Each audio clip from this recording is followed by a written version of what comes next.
welcome to another episode of Tomb of Annihilation, Dungeons & Dragons 5th edition. It's a pre-built campaign that is being dungeon mastered by Kashcah, down in the bottom right corner there in the red shirt. Howdy.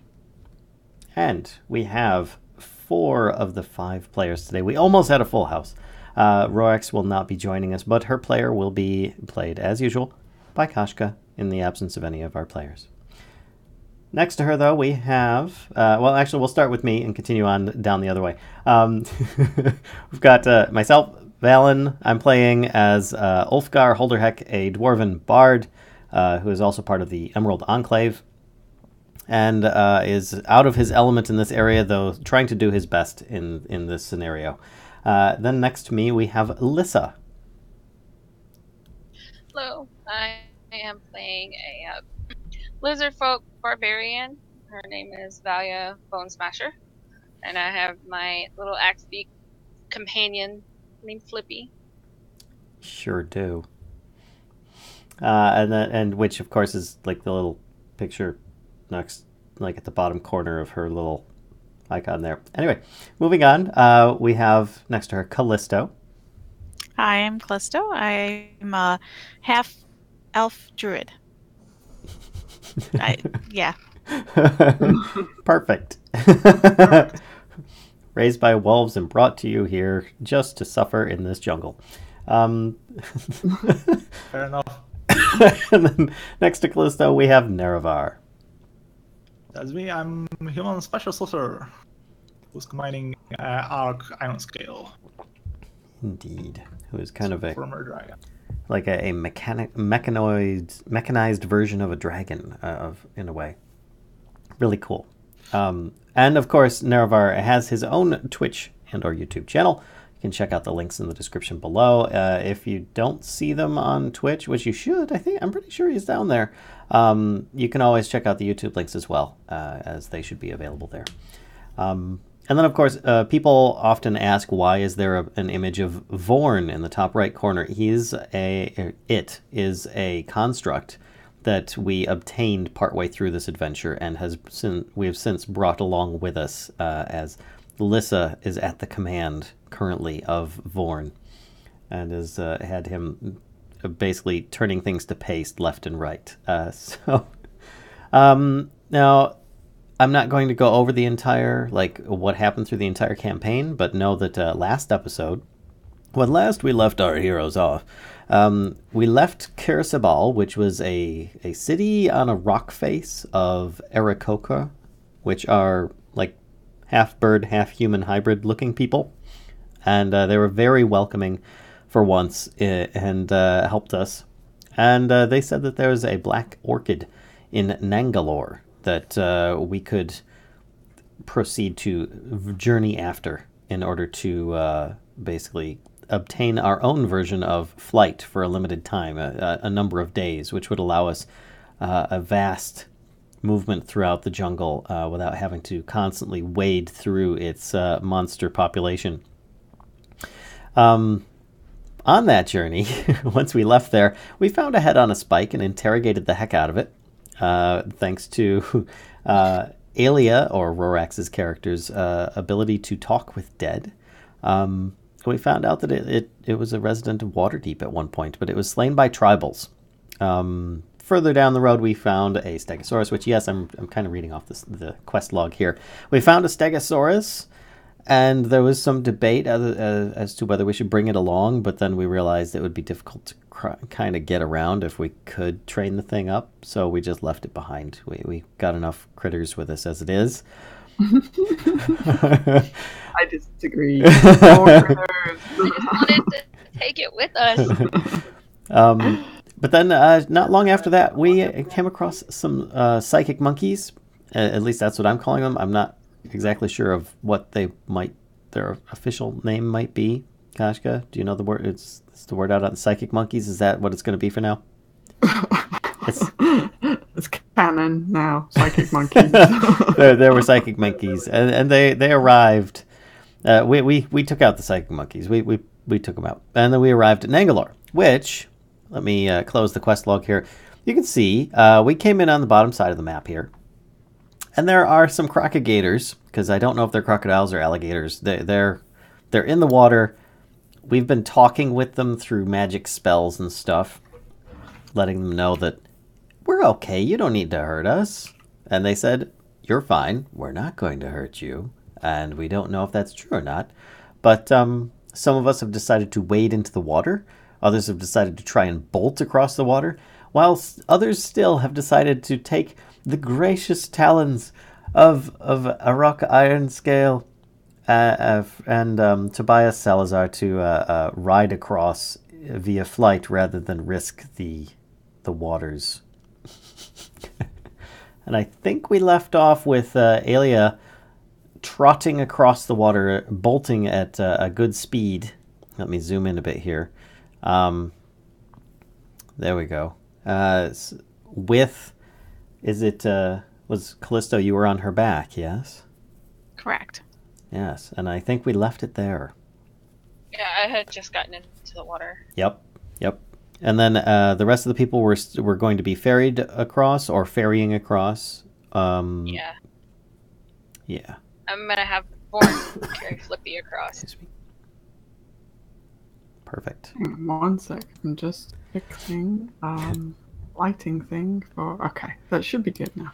All right. Yeah, which for those that don't know, if I scroll up, you can see this is stuff that we can't quite see yet because of our perspective. So yeah, thanks to Roll20, kind of has this cool effect thing on there. It does add a little bit of FPS loss on it, but it's not too bad. That's still image.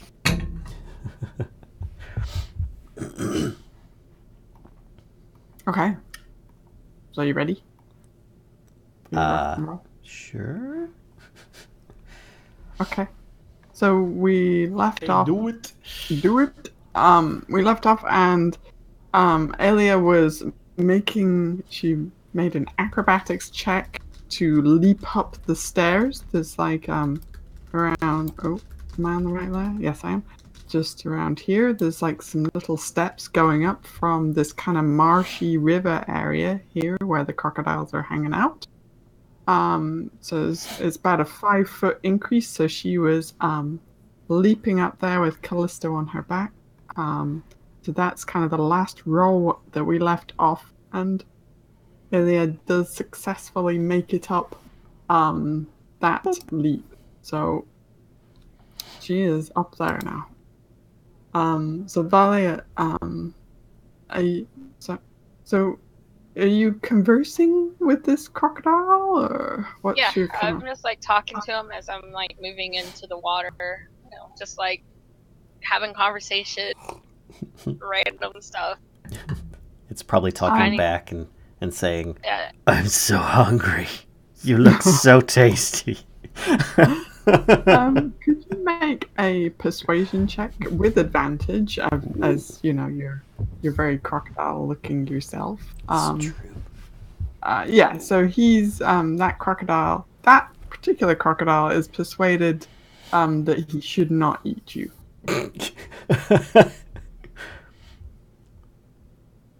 Well, that's nice. So one out of the several that are roaming around about in here.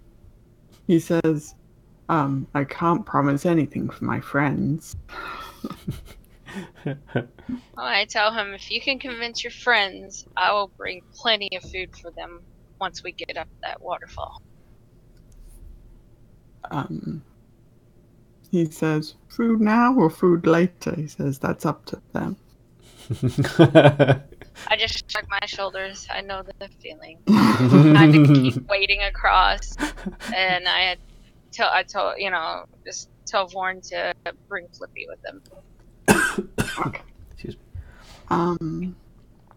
So Ulfgar, what is your plan for Ron? I was hoping to be ferried across by Arokh Ironscale. Okay.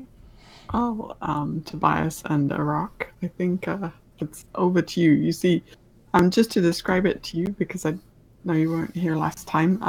So it's shallow water, right? You can see Valia wading into it, and it's not, particularly deep or fast moving. So you could certainly wade through it, but there are these kind of crocodiles hanging out there, and you did see Aelia just made a run for it. She just like bounded past the crocodile and leapt up the step.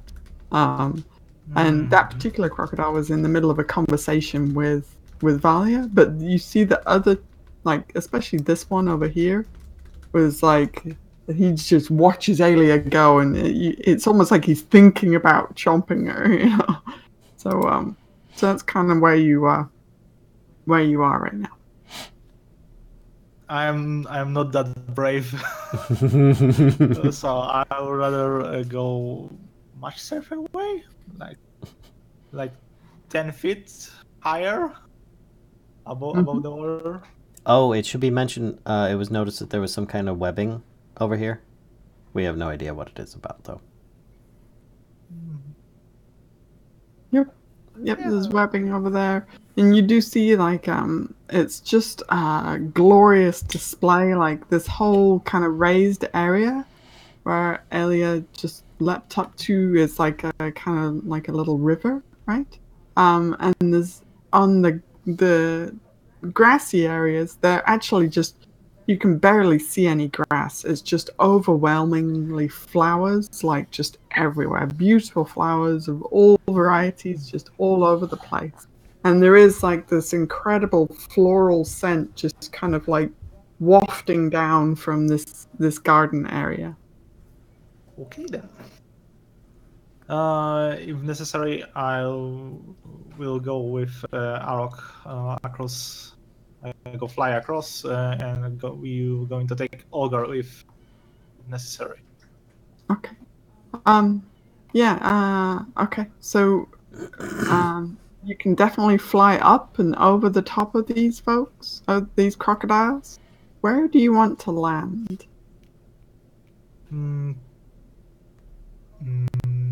Let's say somewhere around here-ish, in this area. Okay. Yeah, go for it. So you can definitely land over there with. So let's first take Ulfgar around here.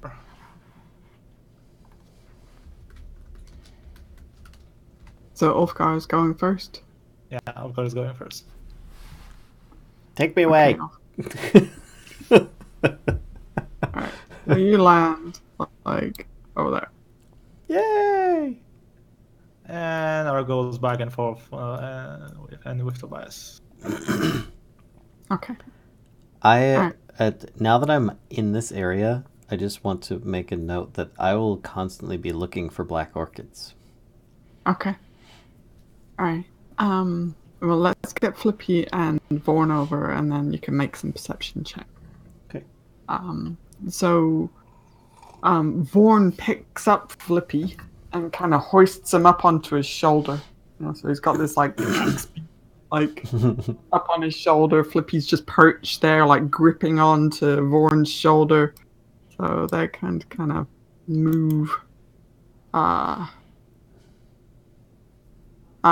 Okay, so they kind of move together, and then Vorn takes a step into the water here.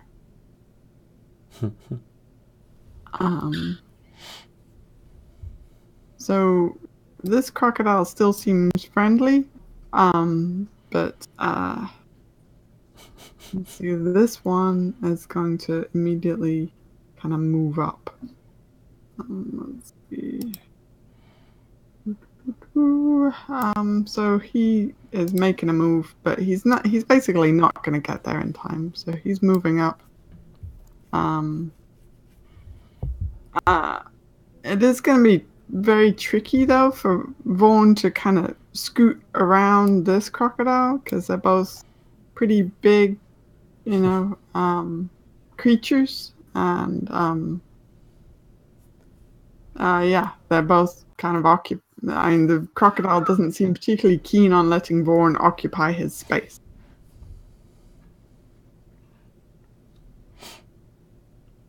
So what you're saying, he's going to have to step on the crocodile to get out? Well, Vorn's just kind of looking, like he's standing there with Flippy on his shoulder, and he's just kind of looking. And there's there's not enough space between the crocodile and the cliff for him to squeeze past.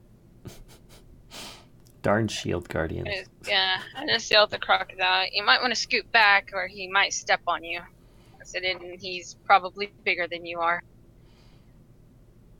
Can you make another persuasion check, please? Okay.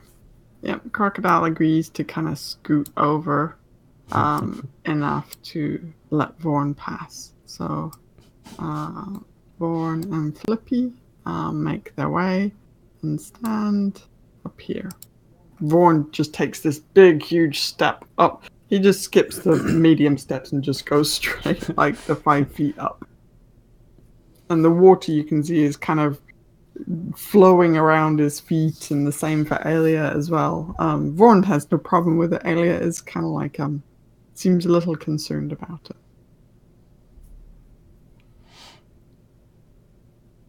Okay. I guess I'm going to try to climb up this little waterfall. Aelia's going to move off to the side here. And Kellisto, she suggests that you kind of, if you stand on her back, you should be able to hop up to this kind of level up here, because that's like a 5-foot difference. So she's kind of suggesting you do that. Okay. So far, so good. Okay.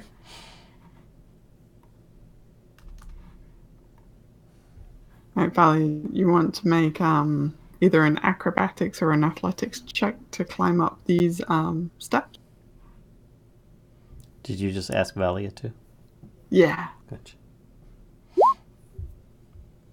Okay. Oh. Nice. Yeah, no problem. You leap up there so spryly that even the crocodile's like giving you this the round of applause. So then Vorn steps over here and suggests to Flippy. Oh, hang on, I got it. Sets Flippy down like up on the grassy area up here. Okay, I'll tell him to help. Tell him to help both me and Aelia up onto the shore. Okay. So he kind of, after some maneuvering, actually, hang on one sec, I should have grabbed Thorns. Let's see his strength. I think it's fine. Yep. Okay. Let me drink that. Some maneuvering, he's able to get Aelia up here, and then kind of like puts his hand out to give you a boost up. So he can quite easily give you a boost up there. And now he's kind of standing there like, you're actually, for once, you guys are at eye level with Vorn. You could like pat him on the head if you want. Anybody climbing on his shoulders? Waiting for Kellisto to jump on. Yeah, I was debating. That's why I didn't say anything right away. No, I'll let him just do his thing. All right. Yeah, I'll move up here and kind of look around, have a look around, and tell Vorn once it's clear to come on up. Okay.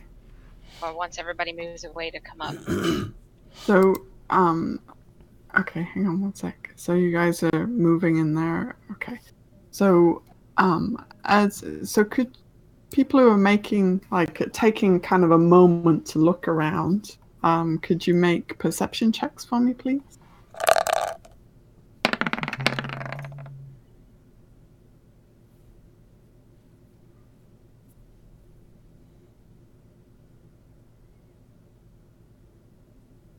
Okay. Actually, none of you see any black orchids at the moment. But you do see, let me describe these terraces to you. Untamed overgrowth. Can't hide the fact that this garden is a haven for exotic plants that don't grow naturally in the surrounding jungle. Unfamiliar flowers, towering ferns, and even stranger plants resembling giant pine cones or lily pads spread and tangle everywhere, and bright canaries flit between them, and parrots with striped beaks squawk at you. So this area is just like overgrown with flowers that are insane.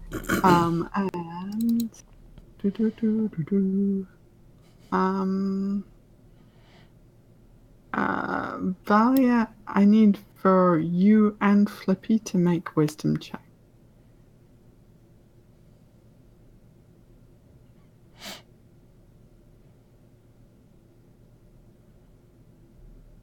Oh dear. So is the first one yours or Flippy? Yeah, the first one's mine. Okay. So as you're looking around, you can smell like just this incredible floral smell, and Flippy begins kind of wandering. So hang on one second, let me grab Flippy's sheet. Oh, Flippy is fast. Doggone it. Okay, so Flippy wanders round the edge of that hole that you see there, and straight over here. And let's see, actually, Kellisto, could you do the same? Could a wisdom saving throw? I'm like imagining And a it's like yelling at Flippy, get back here! giant It's blue like a, chicken. like a toddler running off.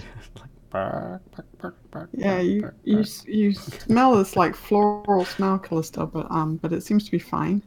But Flippy is taken in and heads over to this one particularly large plant.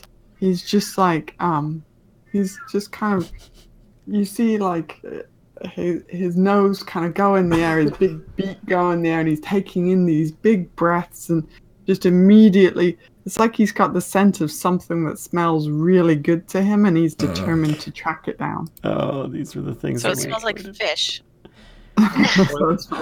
With meat. Yeah, So I just yell at Vorn, go get Flippy! So as soon as so Flippy goes over there, makes a beeline for this big plant that's kind of in the middle of this terrace area, and You mean let's see. this plant? What's that? You mean this plant? Yep, that plant there.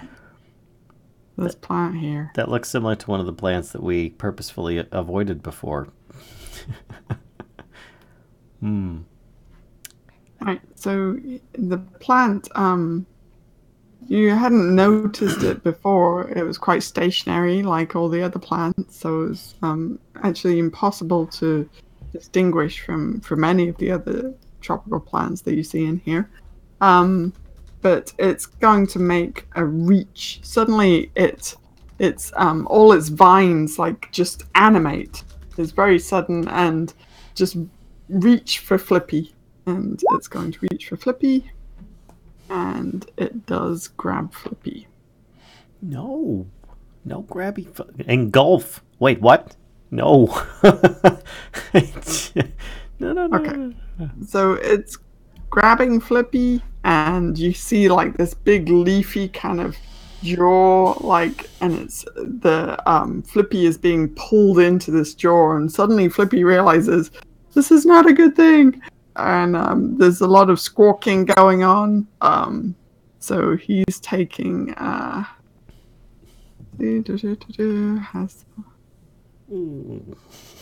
of the frying pan into the fire. so Flippy takes some acid damage. Really? It's not okay, fine.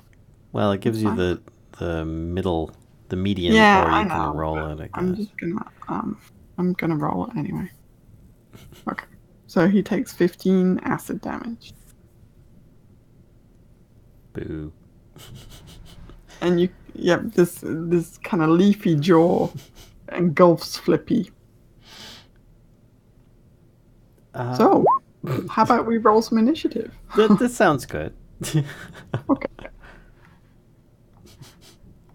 I don't like these plants. We haven't fought them yet, so I don't even know what to expect. All right. Where's initiative? Oh! Where is the token? I need a token on the field for it to... Can you do it? Excuse me. Let's bring this up here.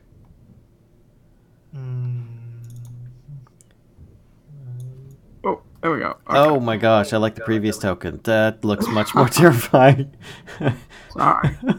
I need an actual token in order for it to be able to do the initiative. Okay, that seems appropriate. Alright, then we need Aelia, who is down here. Aw, it didn't add me on there.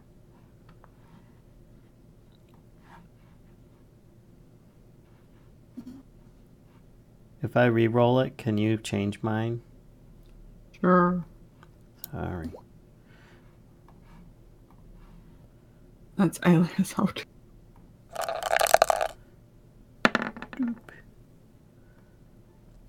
There you go. Where are you? I'm at the bottom.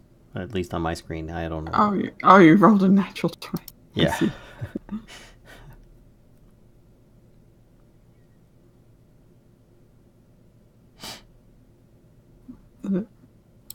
What? Go. Okay. Is that everybody? No, we need Born. We need Vorn. Because she had given Vorn a command to go get Flippy. Go get the... Wait. That. And then... that. Okay. Is that everybody? You got everybody? Looks like it. I think so. Okay. It's a lot Let me of things. sort it. Oop. Okay.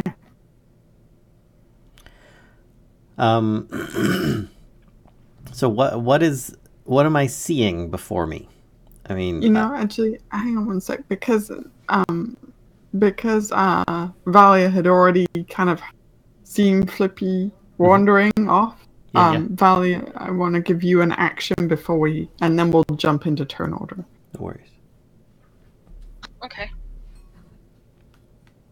I'm just gonna run over here, just shove my javelin down.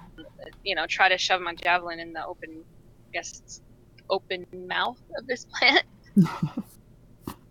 It's like a giant Venus flytrap, basically, and Flippy is like in there. I don't want to risk hitting him. I'll just try to jab at the bottom part of it, where it hits the stem, if I can see the stem. Yeah. Yeah, and it's got like other leafy bits as well, so. No. I'm just like shocked by what happened and like not quite. That's close, but not quite. The outer kind of leaves of it are tougher than you expected. Right. Okay. So Ulfgar then. So is this like a Venus flytrap teeth and stuff, and it's like latched onto him? Yep. And it's just like bird feet sticking in the air now. You can occasionally kind of see this. You see Flippy kind of fighting around in there. Uh-huh. So yeah. Do I feel that if I were to try yanking on Flippy, that Flippy would get more injured in the process by its teeth?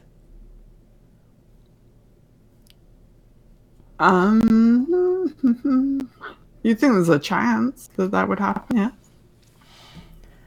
All right. Well, there's a chance for this either way. I'm gonna try something I don't think's gonna work, but I figure either way it might not work. So I can only go. So I can go 15, 20, 25 up there. So I will do that. 5, 10, 15, 20, 25. So I'm up next to it. And I'm... This is really weird. Kashcah, this is gonna... You might just end up saying nothing right away, but either way, let's see. I cast Knock in hopes that it might like open, unlock, let go. Because I don't know.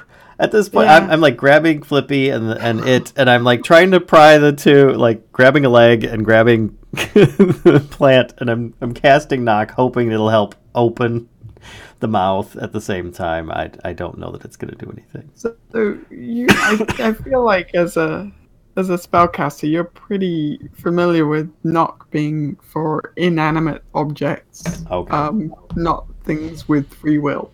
Then I would just try and. You can cast it, and the man trap's gonna go. All right, then I wouldn't do it. I would just try and pull him out of it. I'm terrible at this though. So, what do I need to do to try and pull the bird free of the plant with minimal damage involved?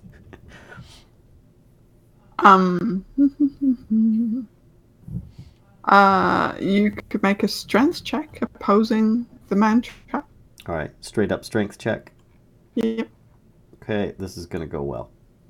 So let's click this. Whee! For those that don't know, Ulfgar is not very strong. 11. I don't know. So I've got 2 bird feet in my hands. Feet firmly planted on the plant. Yeah, the man trap rolled surprisingly low. So you are able to make some progress. Like you're kind of trying to pry the jaws open. Yep. Sure. Okay, so yeah, you can get the jaws kind of part way open. Okay. It is quite a toothy mouth, so I will say that you take just a point of damage from trying to pry open these toothy jaws. Fair enough. And because it's just a verbal component and a bonus action, I will cast Healing Word on Flippy in hopes that he doesn't expire during this process. Okay. Yeah. So let's do that. Flippy is just panicked in there. He's just like all feet and wings and beak. Just that point of damage might have just been from Flippy kicking me right there. So yeah, entirely possible. Let's see. I'll do it as second level. There we go. So he gets a total of 8 hit points of healing back. Okay.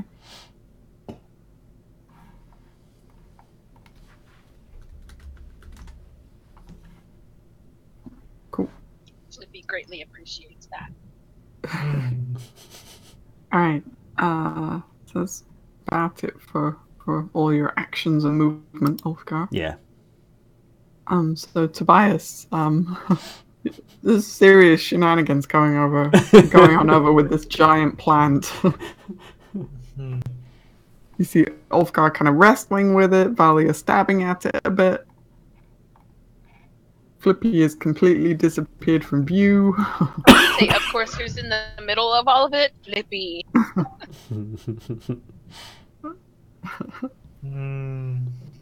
have no idea what to do. I would more likely go along this way here. I'm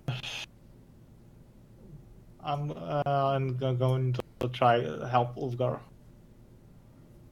pulling Flippy out. So you're trying to pry the jaws open as well? Is that? Yeah. We're all just gonna get engulfed by this thing one at a time. Just rotate through the people. But I'm going to use my my dagger with this. Okay. Do you want to do some damage to it? If that will be necessary, then yes. Okay. Make a roll to hit then with your dagger. Yes, ma'am. See, I'm a fan of the dagger instead of the rapier because I was afraid I was gonna like stab through and stab at bird.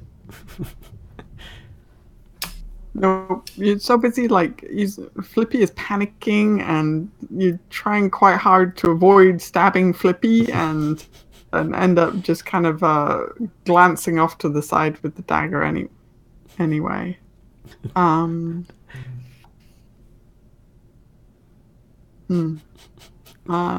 Shenanigans indeed. Yeah. Can I, as bonus action, take a look around? Yeah, Just, sure. to see if there's more of those man traps. Okay. Yeah, you look around and you don't see any more plants that look like this. There are thousands of plants surrounding you, but this one is quite big, and you're fairly confident you don't see any others like it. Yeah, that's very reassuring. They're really good at hiding. What can I say? Okay, moving on. Okay. I can do anything more. So. Okay. I'm fairly sure that Flippy is. Let's see.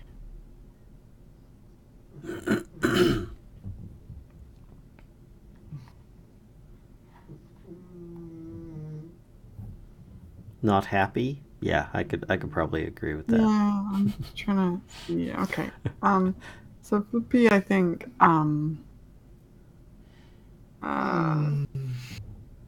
could make a strength check as well to try and bust out of this kind of grapple, as it were. Do you think that he might be thrashing about and slash it? With his axey nose.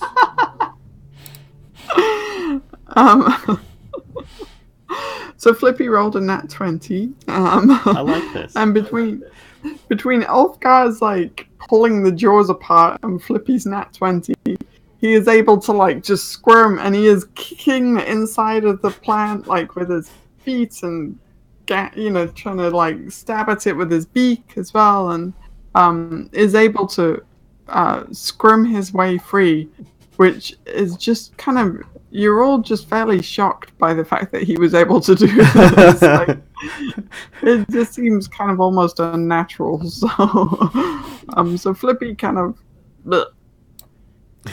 pops himself out there. Stab it, quick!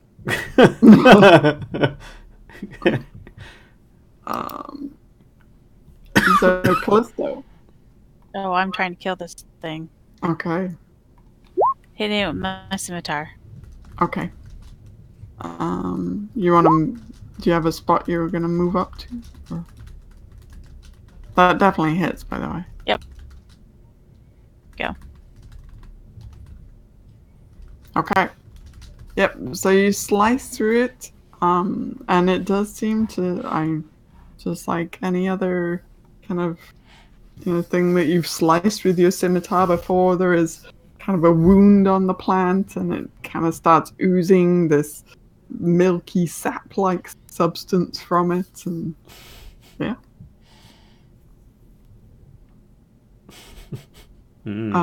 Like anything else you'd like to do as a bonus action? like a dandelion. No, I'll initiate the flame for my flame blade just in case I need it. Okay. Cool. Alright, Arokh. So Arokh, seeing this, all this mess, he's going to decide to join in. Okay. Yeah, he could easily fly over there. There's no doubt. And he's going to slash it with his claws. That hits, for sure. Okay. Yep. It takes another wound from Arokh's claws. Can Arokh do a bite as well? I don't know if he wants to or not, but He could.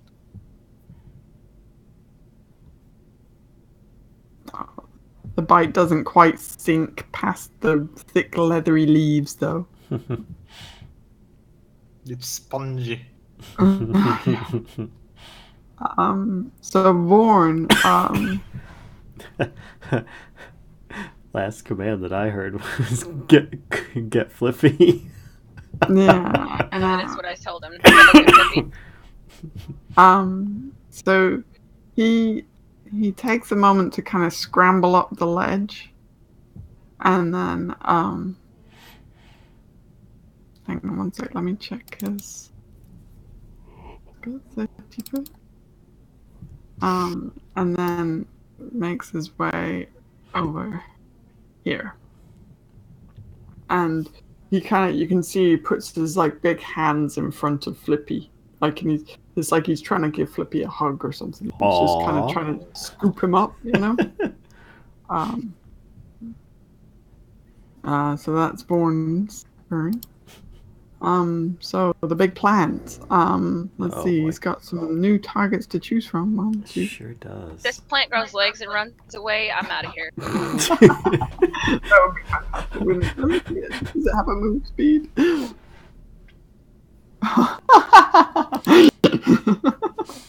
It could move away from you very slowly. Wait, 1, 2, 3, 4, 5, 6. It's got 6 targets to choose from. Uh-oh. Let's just do. Boop. Ulfgar, you are being swiped at by the big plant. Oh, of course I am. So it's again the leaves and tentacles kind of slither out towards you. Oh.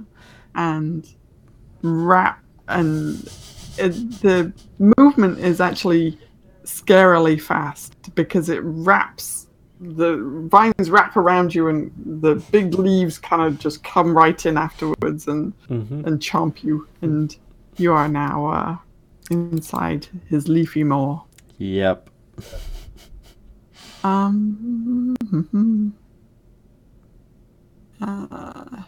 Okay, so, and actually I'd done this wrong last time because you take 14 damage at the start of each of your turn.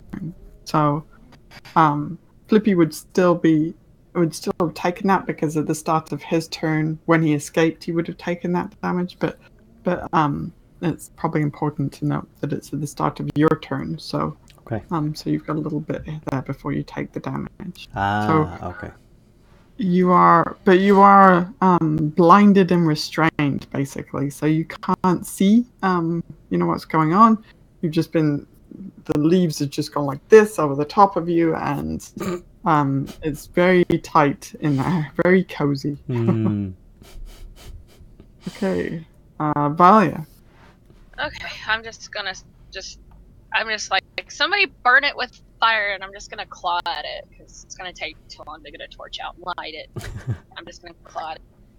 Okay, cool. That hits.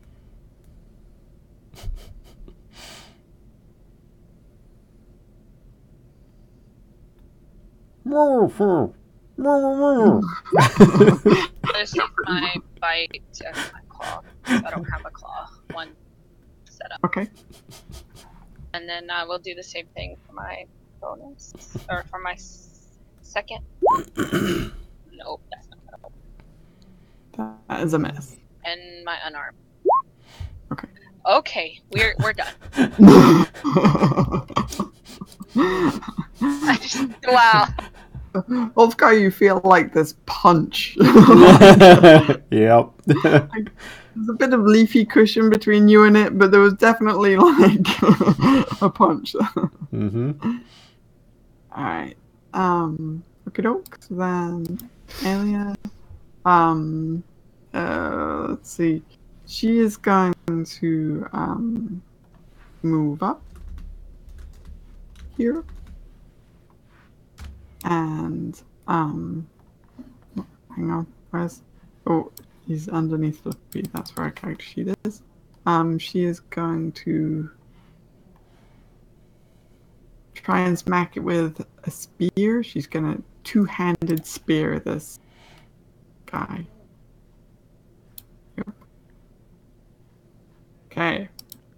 So Aelia does a bit of damage then. Oh, suddenly my computer is running really slow. I think it's because of the lighting on the page. Maybe. Yeah. It doesn't have to render it for me though, so Okay. I don't know. Anyway. Aelia just skewers it fairly decently with her spear. Yeah, that's probably gonna be it for her turn. Ulfgar, you are inside this leafy plant. Take some damage here. Yeah, it was how much I take. Hang on, I gotta get through. Take 13 points of acid damage. Actually, I think I can do it here. And the plant's like starts making gnomey noises. Nom. I do. How many spell levels do I have left? Shoot, semantic. I think the only thing I can do. I could cast knock. No. I'll. Because I'm assuming it's going to use semantic, and I looked up the restriction or restrained rules, and it doesn't say anything about me not being able to use my hands. But I'd imagine in this case I wouldn't be able to. So I guess I'll just cast a level 1 healing word on myself. Okay. Unless I feel like I could potentially try and get out of this thing with some kind of strength check. I don't know. And you saw Flippy, fast to move out of it, so yeah, you know it's not impossible. Yeah, how about I hold my action until someone tries to, if someone tries to yank me out, I will try and coordinate with that. Sure. I don't think that I've got the ability to do so in my current state unless I've got help. So. Okay. All right. So holding your action until you see daylight. Yes, but I will use my bonus action to still cast that healing word spell. Okay. It's just going to be level 1, so yeah. Healing word. Submit.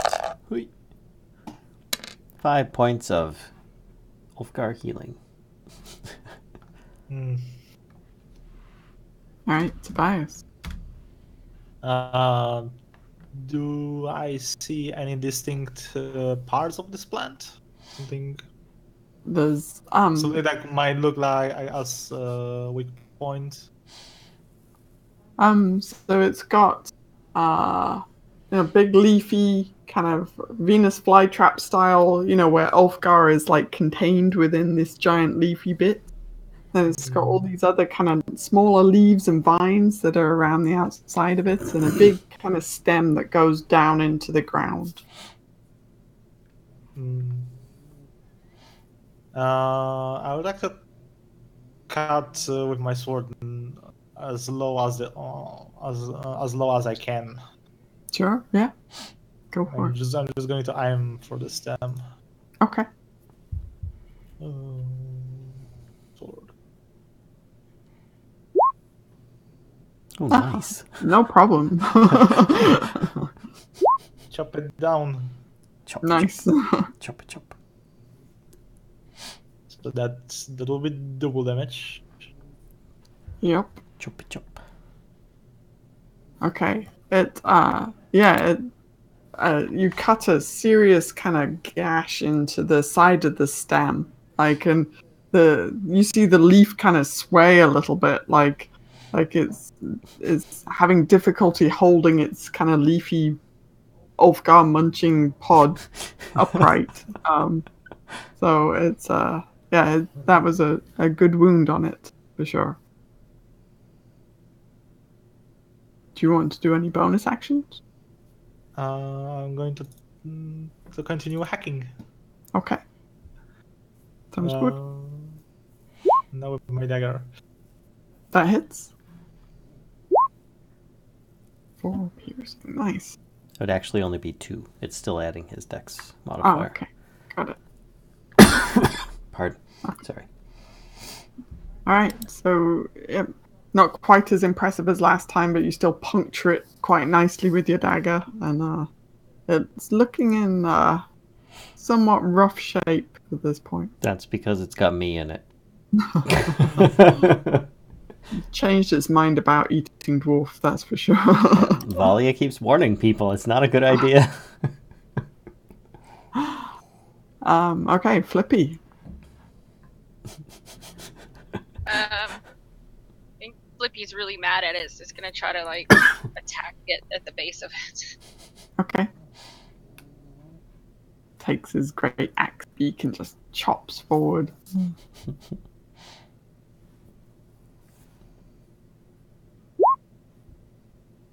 Oh, nice. Flippy is pissed off at this thing. He hits squarely. Oh, wait, what just happened? Oh, his attack roll's still not set up right. Hold on. It's supposed to be 1d8 plus 2.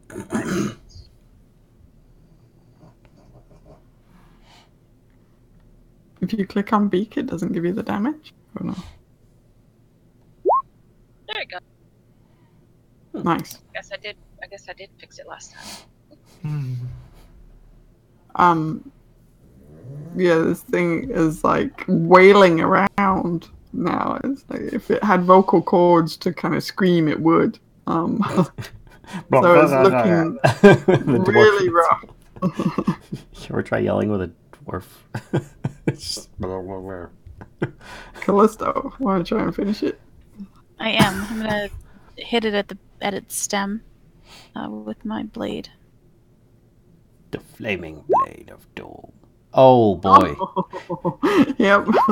Don't hurt me. Oh, That's an overkill. Don't hurt me. Very dead. So this flaming blade just. So what is the damage on Flippy? Is he doing okay? Yeah, he's good now. Ulfgar healed him a while ago. Okay. Ulfgar, do you need to be healed? Oh I'll just the do plants. the healing word on him. Plant's head kind of flops over to the side, and the leaves like go limp, and Ulfgar kind of rolls out, covered in this plant gooey stuff. It is dead. D-E-D dead. Ulfgar's looking a little scratched, but he's alright. And he thanks you for the healing. Oh god. He like spits out a big bunch of bleh. Plant vial and acid and whatnot. Ugh. Oh, there's some water over there if you want to go back down and take a bath. You should take a bath. He uses prestidigitation. Clean himself off. Yeah. From the goo you have risen, no, shake it off. That's not how I planned that to go. Well, hopefully Flippy learned from this. Otherwise, we might need a leash on him. Oh, brother. Yeah, look at Flippy. What did we learn about smells? He kind of like hangs his head a little bit. And he's giving you like these little glances, like, is that okay yet to be? What Arokh would do, he would do a quick flyby just to see if there's more of these plants around. We're standing on 10 of them. I don't know what you're talking about. Suddenly you're all... Yeah, No, just they kidding. big enough to pinpoint their location. So make a perception check for Arokh as he's flying around. Okay. He sees trees and grass. So he doesn't see any more like that, but he does notice that while he's kind of flying around, that these faces here are like these ones. See how there's like 4 of them? They all look a little bit different, and there's words written above them. Is the big thing that he notices. Okay. He does see. Is he going like? How big of a circle is he doing? I guess. How far is he going? Hang on. Draw shape. One, let me grab it. Regular. Can I draw a rectangle? Hold out for a second. Oops. Dobra.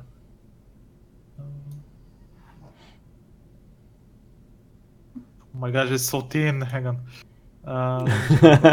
It's like barely even see it because it's so thin. Hang on. Okay, here we go. Something like that.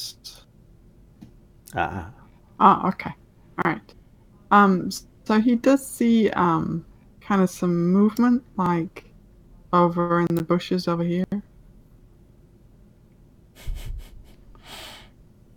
Burn it! It doesn't look like a plant, though. It looks like something kind of smaller. I'll walk over there to the edge and kind of see if I can peer down a little bit, see what this one has on. Yeah, it's assuming you come back and told us. Sorry, say again? So assuming he came back and told us what he saw, I'll just kind of walk over here and see if I can peer down.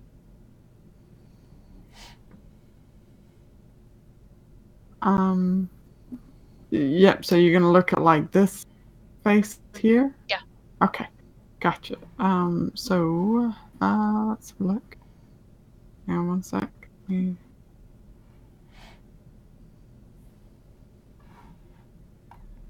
So that one, that face has kind of a serene expression on it.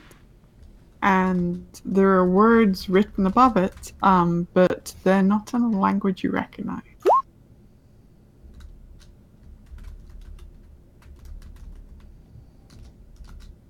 Okay. So I'll kind of look around. Let's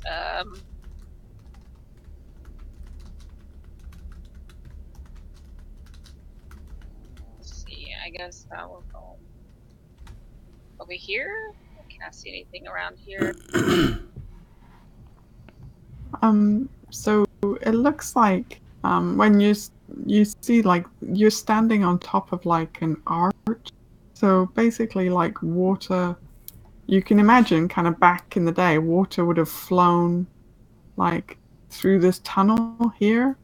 Like this is true for all of them, right? There are these steps going down and water would have flown like through these tunnels, but 2 out of the 4, right, the ones over here kind of on the west side, have completely collapsed, right? Like these ones have completely collapsed. And this one has partially collapsed. Actually, both those ones on this side have partially collapsed. So the only one that seems to be intact is this one kind of, this one over here. Can you do it? Yeah, okay. Like that one, the tunnel seems to still be like in kind of, the same shape as its original design. And then you do see like here, there are steps going up to the next kind of terrace up above. Sorry, I missed where you clicked. Oh, over here. Oh, up above. Okay, sorry. I was still looking down below. It's a really big map to pan around on. Yeah. So like this main waterway is 5 feet below where you're standing, and the next terrace up is like 10 feet above where you're standing. Can I see across over here where he said he saw movement? Yeah. Make a perception check. Let's see how much you see. You definitely see something. It's Flippy Jr. You see, there does seem to be some kind of movement in the shrubbery up there. You see like a head, like moving, like a humanoid kind of head moving amongst the overgrowth. Huh, well, that's interesting. Javelin. Okay. Javelin. I'll kind of walk back here and tell everybody there's some stairs going up. I think we should go. There's some body or something on the other side, and it's probably aware that we're here now. So I think we should just keep moving. And I tell Vorn to come with me. Ulfgar would say, would come up over here and take a look. Excuse me. Well, hello? Anybody there? And he calls over in that direction. Smack my forehead. I'm like shaking, like, oh, come on. He's calling over in this direction. See if there's a response. You don't get a response, but you do see the same kind of thing that Valia. Oh my goodness. I'm sorry, okay? You do see the same kind of thing where you see like what looks like a humanoid kind of head in amongst the overgrowth. Is he Goblins. Are they like poking out or like hanging, dangling off the side or something? It's not on a spike. It does seem to be kind of moving of its own volition. Does it sound like a roaring cat? Sometimes. I just tell Ulfgar, I don't think we should try to contact whatever that is in case there's more of it.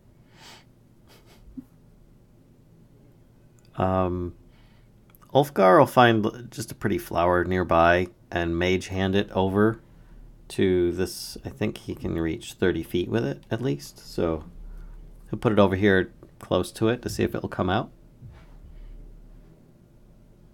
There is no different response to that. Okay. You do notice though, you see the faces as well. By the way, obviously the two faces in the stone, like here and here. You do see those as you're walking up to the edge, and you can see there is some writing up above them. Can I read the writing from here? Or do I need to put on my dwarven spectacles of seeing? Wait, what are your dwarven spectacles? Are they anything special, or are they just... They're fictional. Okay. So, let's see. This one has a bemused expression. And this one has a condescending expression. And you see there is writing, but you can't quite make it out from here. So if I move a step closer, can I see the faces that are on my side? Yeah, like if you move over, you could look kind of, they're going to be upside down, but yeah, absolutely. Mm-hmm. So which one are you looking at? One? Or? The north one first. This one? Yeah. Okay. So that one has a stern expression on its face. But the writing is not in a language you recognize.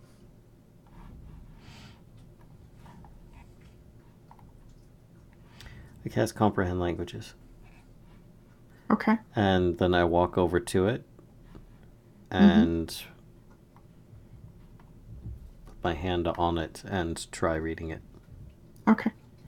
So hang on. That was the stern one, right? The message above it reads, "In this, the 10th year of her reign, may she govern forever in splendor." I say that out loud. And then I walk over to this one and I read that one. Okay. That one says, "And may the gods themselves marvel at this humble reflection of her beauty." Okay. I say that out loud as well. And what's the expression on this one? That one is serene.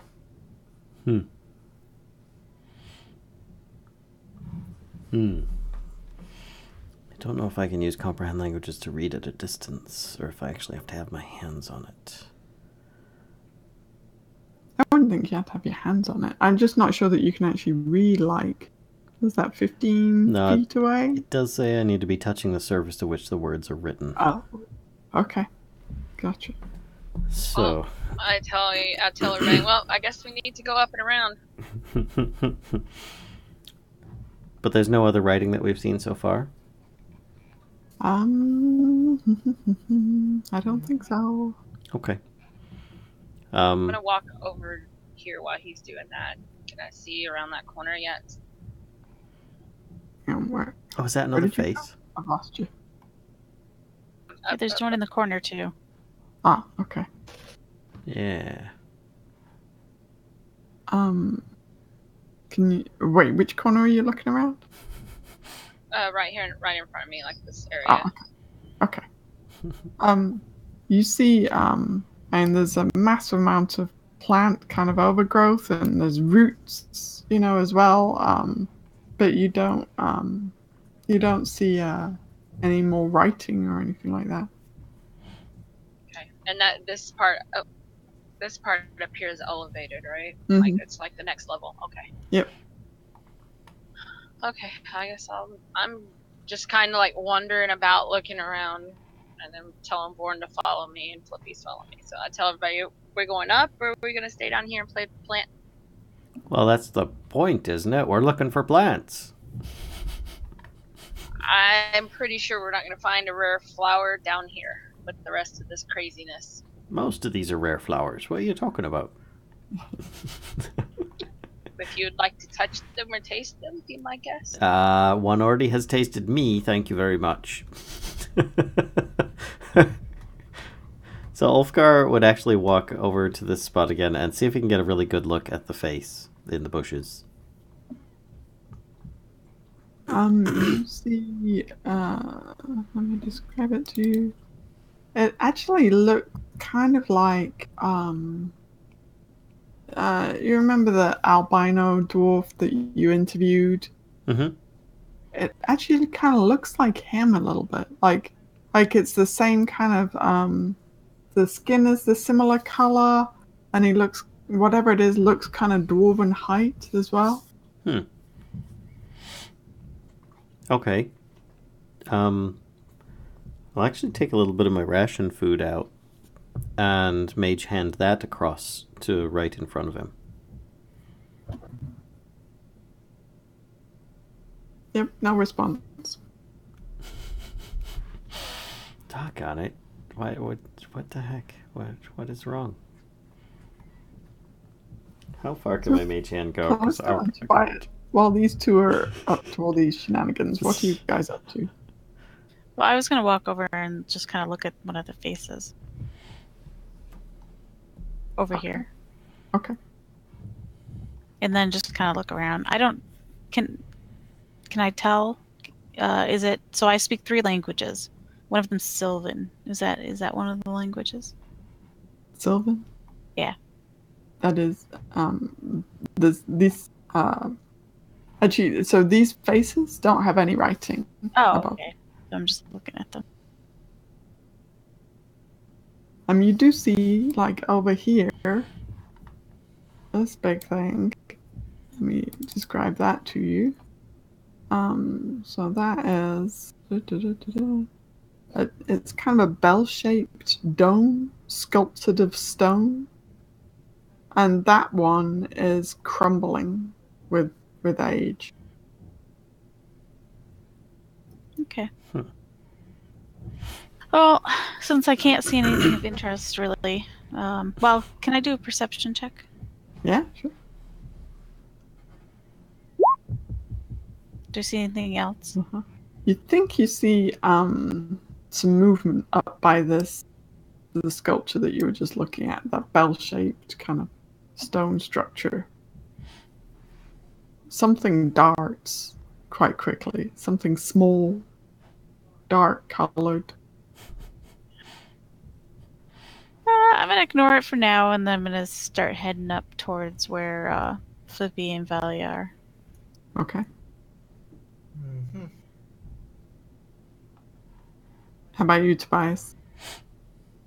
Tobias would more likely go a bit further with on Arokh, just flying over here.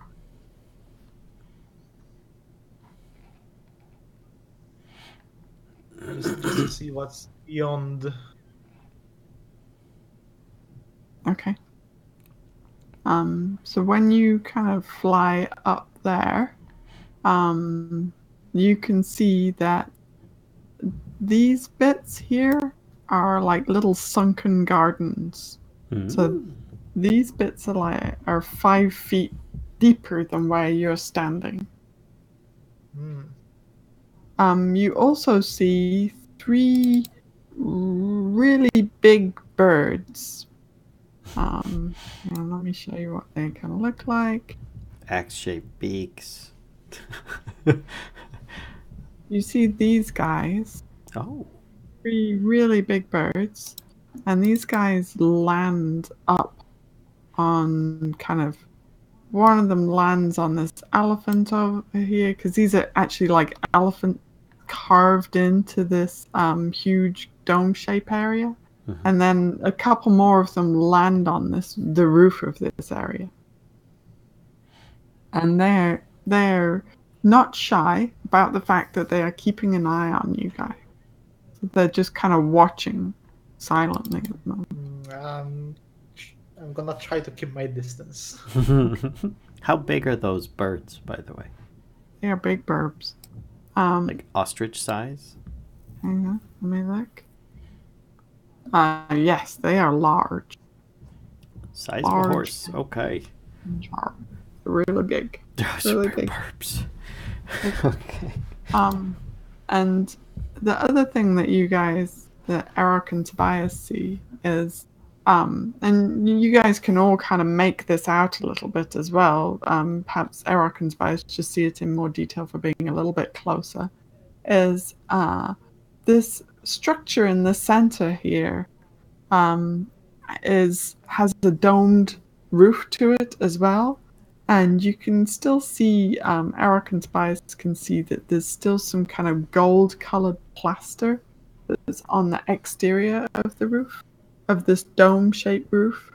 But everything else that you see is kind of weathered bricks.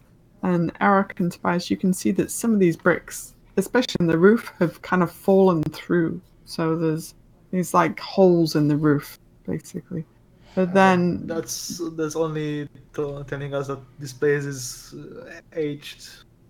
And there are these huge elephants, carved into kind of the corners of them.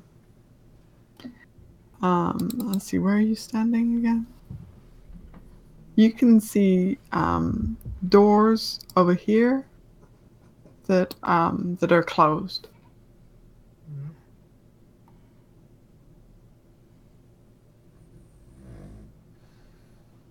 Okay. So back to Valia and Ulfgar. I like to try and touch his face with my mage hand. Make sure that he's actually a people and not some kind of mask of some plant thing. If I need to, I will actually step like partially out on this ledge of the face or whatever.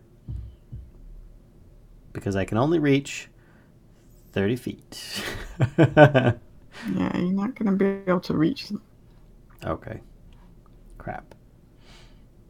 Your mage hand's like stretching its fingers towards. And you just see them kind of like...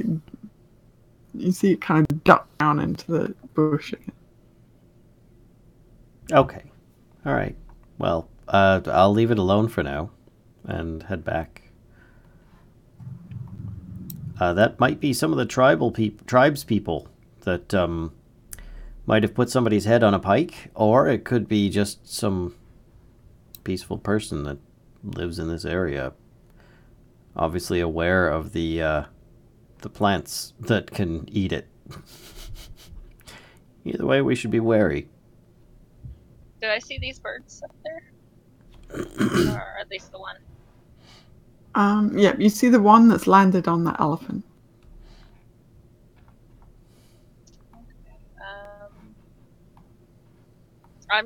I point out. I'm like, there's a bird up there. It looks like it's watching us. It's pretty big. Is it an Aarakocra? I don't know what it is, but Flippy, stay close. I don't know if it's bigger than you, but it looks like it might be. I'm just gonna go ahead and start slowly walking up the steps there and kind of watching the bird. And I'll tell Vorn, come on, Vorn, let's go. Hopefully you can fit under this arch. Okay. I'm following behind. Okay. So the bird, I keep saying bird. The bird is like, starts kind of preening a little bit and like, it's kind of cleaning its feathers and whatnot. And I shoot it with a short bow. No, I'm kidding. I'm kidding. But yeah, as you get up to the top of the steps, you notice kind of the same thing that Tobias and Arokh saw, right? In that there's these kind of sunken areas of garden, that are down below the kind of ledge that you're walking up to.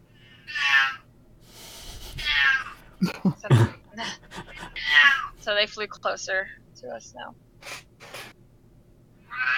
Oh my Do gosh. you want me to go take care of him quick?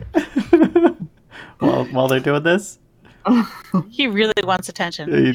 I think he just wants some food. I'll go set it down. I'll be right back. You guys keep going. Okay. All right. Okay. So you said they flew down a little bit. So one is on the elephant head there, and the other one is there are a couple more up on the roof. That as you climb up the steps, you can kind of get a better view, and you see there are two more up on the roof up there.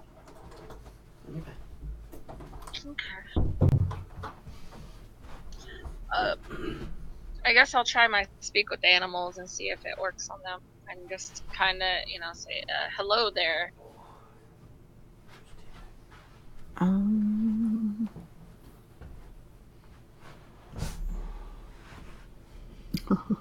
Okay, sorry, I just roll 20 has like left a little message there. That's nice. So the bird is like, it says back to you in common. We're not that stupid. Oh crap.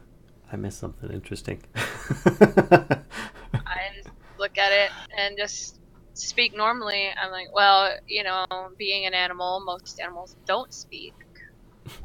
We just happen to get lucky that you do. The two on the roof say, "How insulting! Can you believe this?" Says the crocodile woman. Time. They just assume. I just sigh. I'm like, well, so are you guys the only things living in this place other than the big plant that tried to eat us earlier? They say, "Look around you, lizard. There are many things living in this place." Like, great. Smart alecky bird. I said, well, I'm talking about creatures, not plants. The one on the roof says, "Would you like a list? Perhaps we could include the frogs that are in the pond and the other birds that are in the trees." Just being like ridiculously condescending. Yeah. I just turned back to Ulfgar and said, do you want to talk to these birds? Because if you want friends, I am not the one to make them.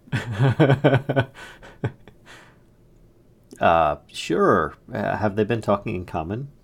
They have been talking in common. Okay. Yeah. Hello, I'm Ulfgar. Do each of you have names? Of course we do. My But time. what business is that of yours? Simple introduction, that's all. As if we want to be introduced to you. Very well. Says one on the roof. We're here on a simple errand to retrieve a black orchid. Might you have seen any in the area? They say, we're not here as guides. We have much better things to do. Well, we're interested in trade for the information if you're willing to help. What could you possibly have that we want? We have everything we possibly could need. You don't have us gone. That would definitely expedite our leaving the area. They look at each other for a moment when you say you don't have us gone. And they say, not yet. Well, I'd be happy to expedite that if you'd be willing to just kind of generally give us the area, point us where we might find a black orchid. Otherwise, we'll continue our search and then be on our way.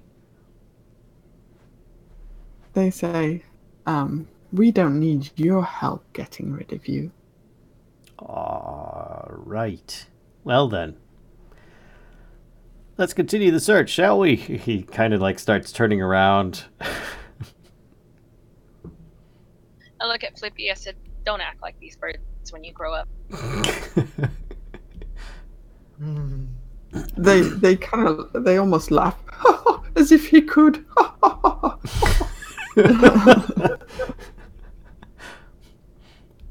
I just look at Ulfgar and I said, "If they get close, I'm eating them." They're awful big. I don't know you could eat them in one sitting. I'm sure I can eat them. They might taste a bit spoiled, but it's fine. So I said, "Thanks for your help," and I just continue, kind of step in and try to continue on. I have no idea where these birds are. You said they were on top of the elephant here? On the roof. There's one of them on the elephant, and then there's two more up on this domed roof of this building, this massive building in the center. Okay. All right. Okay, meanwhile, Arokh and Tobias going a little bit further Okay. into this building right here. Can I pinpoint this direction here? Wait, say again? Sorry. Oh, okay. So that one, let me describe that to you. So that is... one second. So this is another kind of bell-shaped dome. But this one appears to be in much better shape than any of the other buildings that you've seen in this gardens. In these gardens, there are bronze double doors that you're looking at, kind of in front of you there, and they are closed. They are kind of squarely, whereas some of the other doors look quite rusty and like they're, hanging on their hinges a little bit crooked and don't line up anymore. These ones still look very functional. So I'm going to approach this door.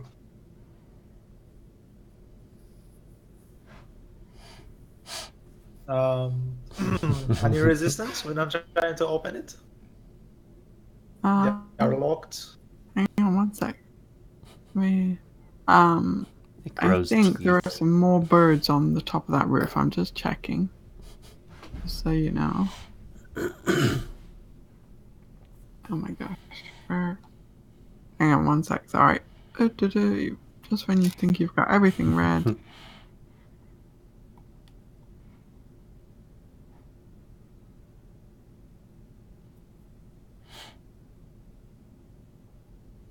Okay, yes. Up on top of the roof of this building, there are 3 more of these birds. They are... Actually, I'm going to ignore them because I don't think they are any threat or neither useful to me. When you start climbing the stairs, they do let out a shrill cry. They kind of call very loudly. Would the rest of us hear them? Yeah.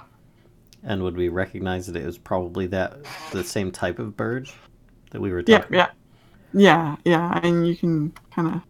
Well, I mean, are you still... I assume that you've moved up off the stairs, or are you still where your token is?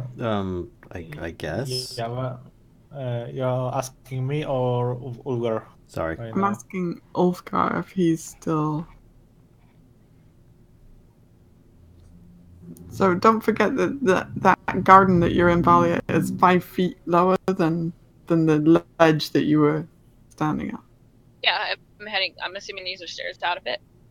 Yep. Mm-hmm. That's where I was heading, and I, telling Warren to stay close if he can get through that archway. Okay. Hang on 1 second. So,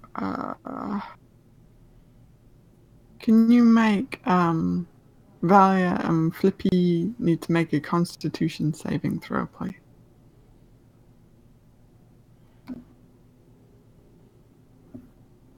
Mine and Flippy's. Okay.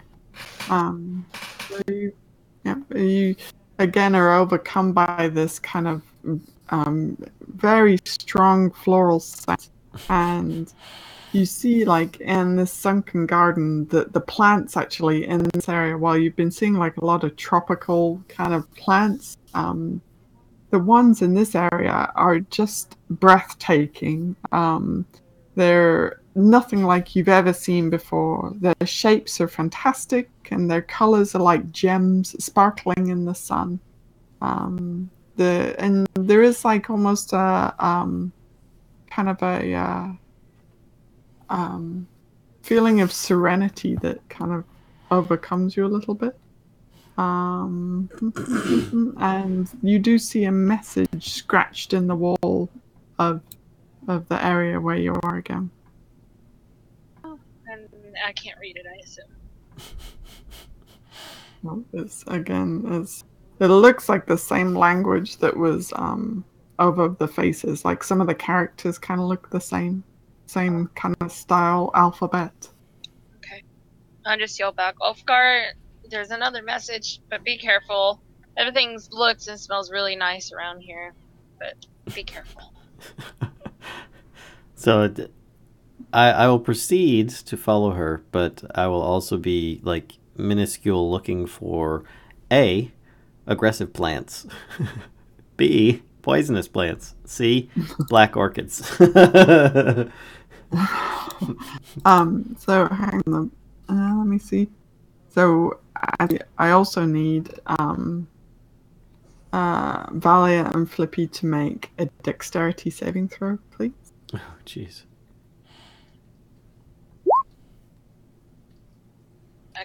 Can saving throw. Yeah, I'm gonna use my luck on that.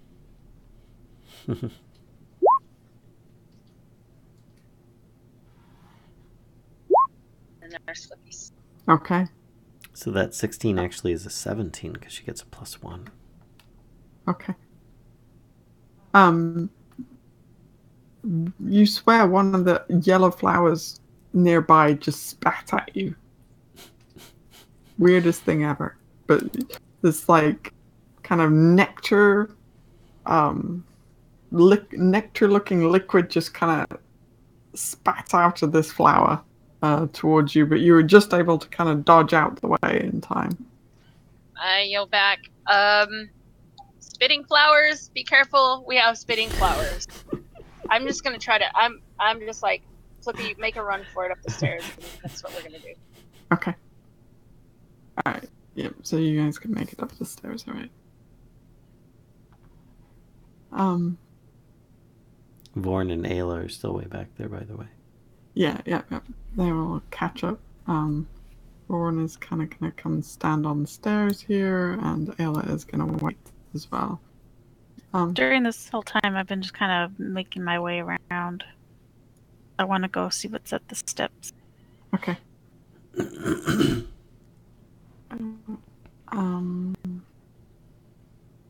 So which steps are you heading to, Kellisto?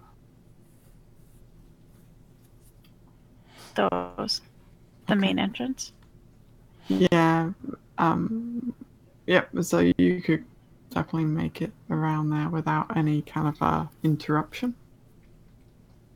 And then I'll just wait there. Okay. Come on, guys, let's go inside. So Tobias, what are you doing over at these doors here? These birds have let out this shrill cry, and these two bronze doors stand closed before you.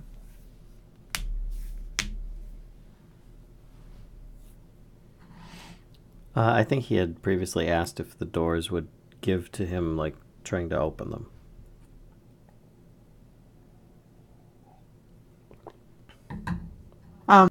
So yeah, if you try the handle of the doors, Tobias, they will open. They're not locked. Okay, and what do I see? So if you push open one of the doors, you see in front of you is a large single chamber inside the dome. Wait, can you? So large single chamber inside the dome is obviously a royal apartment, or it was centuries ago. Now the bright floral murals are dim and grey, and bits of coloured glass are heaped beneath a cracked mosaic. Enamelled wooden tables are split, and every bit of cloth is frayed and streaked. At the centre of the room is a long divan standing atop of a circular platform. So this big kind of long kind of couch, is on top of this circular platform in the middle of the room.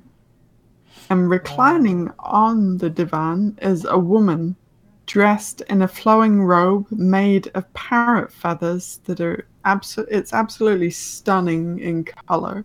But despite the heat, her arms, head, and face are all covered in feathery veils.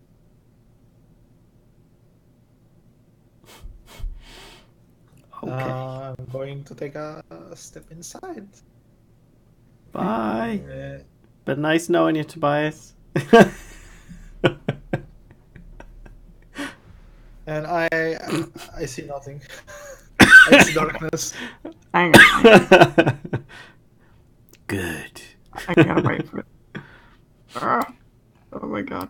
Computer, you can do it. I have faith in you. So you take a step inside.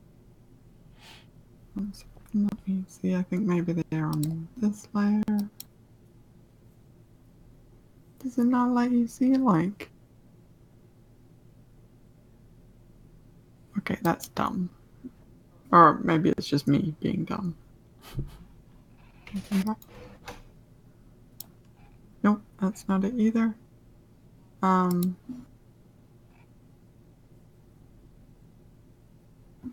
Okay, I found it. Cool. Boop. There we go. Does that work? Can you see in there now? I can. for like a tiny sliver from where I'm at. Tobias, do you see in there? Yeah. Okay, cool.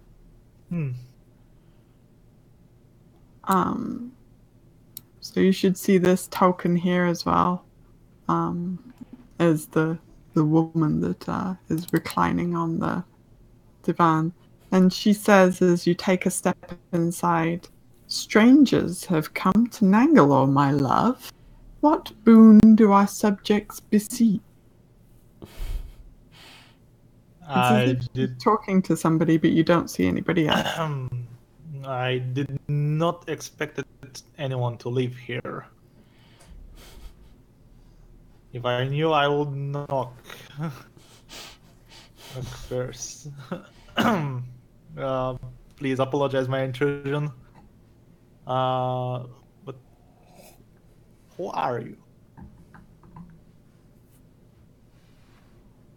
She says,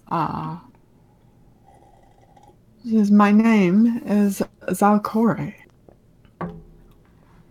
Says, this is my garden. It was built many centuries ago for me.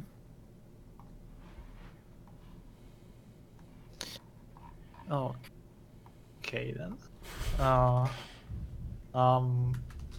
I'm Tobias Salazar, and are we welcome here? She says, I don't even know you. She says, but so far, you have not disturbed my gardens too much, and you have not disturbed me either. Although my birds, perhaps, are a little insulted. We don't mean any harm. We were sent here to retrieve a certain flower from your garden. She casts her hand down, like in a gesture, and you see as she casts her hand down that there is a large clay pot that was previously kind of hidden by her robes, and the clay pot has a distinct black orchid growing in it.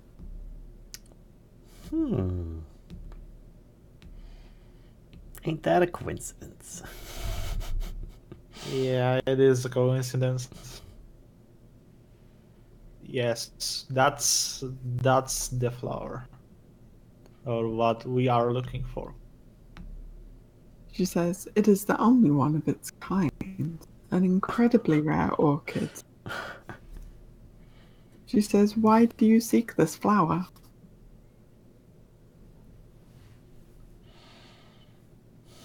I'm not sure if I'm supposed to lie here.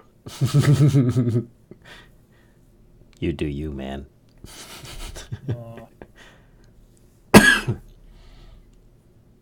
A certain friend of mine he's needed this flower for a certain ritual to ease our journey. She says, and where does your journey take you? The place called Omu. She says, I know it well.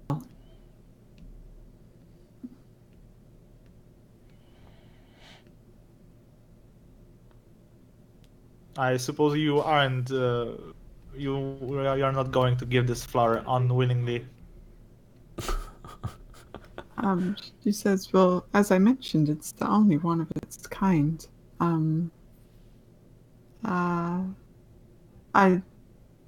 I do not wish to give it up freely. But perhaps you could trade me for it. What would you need in exchange then? She says, perhaps you have some jewelry that could befit my station, she says. I am, after all, the former queen of Omu. She says, what do you think, my love? What? And again, she seems to be talking to somebody that isn't there. She says, what do you think would be a fair trade?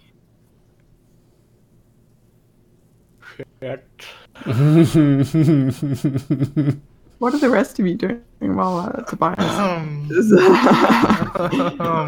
embarking on a trade mission I just connected some facts, and I'm not very pleased with the outcome. I guess whenever I got up here, did I see him up here going into the building? Mm-hmm, definitely. And you see Arokh is kind of standing on the steps, peering in the door. I will start heading that way, and I'll, my Ulfgar, you guys, we need to get up here. Tobias just went into a building, and, well, hopefully he's still alive in there, because we don't know what's in there, and these birds are freaking out. I was waiting on the steps, and I saw and heard heard her going towards the other building. So I'm like, fine, we'll go to that one first. I'm still, as a player, confused about this whole entrance area here. Is this like going up on top of this? No, it's an archway. So it goes through. Yes. And that no. is sunken down and. Oh no, sorry. Sorry.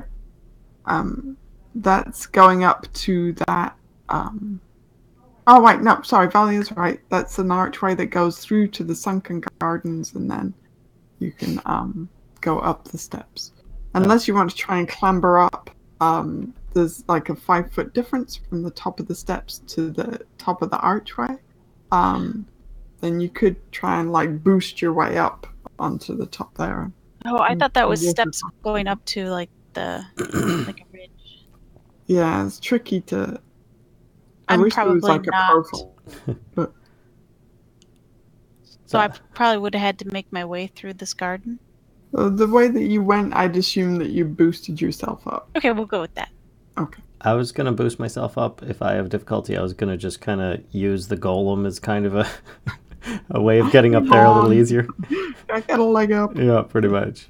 And then I was just going to follow it along and then proceed down. But along the way, I wanted to see if I could spot, of course, the black orchid along that route down in this area down in here that she was saying was spitting. You do see many like fantastic, amazing flowers. Like you've never seen anything like them before. Just the shapes of the petals and the overall like structure of the flower is truly amazing. And the colors as well. You've never seen flowers these colors before. It's just breathtaking. But you don't see a black orchid. Okay. I continue on. Okay. Vorn's gonna give Aelia a boost up as well. And then Vorn is going to kind of crawl through and kind of bust his way over to the stairs as well. Alright, so you guys are all kind of heading up for that. Okay, so as you approach, you hear Tobias kind of having a conversation. And you can hear voices from inside, especially because it kind of echoes around the inside of the dome a little bit. Alright, so Tobias, she was just asking somebody who isn't there what was a fair trade, and says, Your soul. She says, surely you have some kind of gift for royalty, perhaps?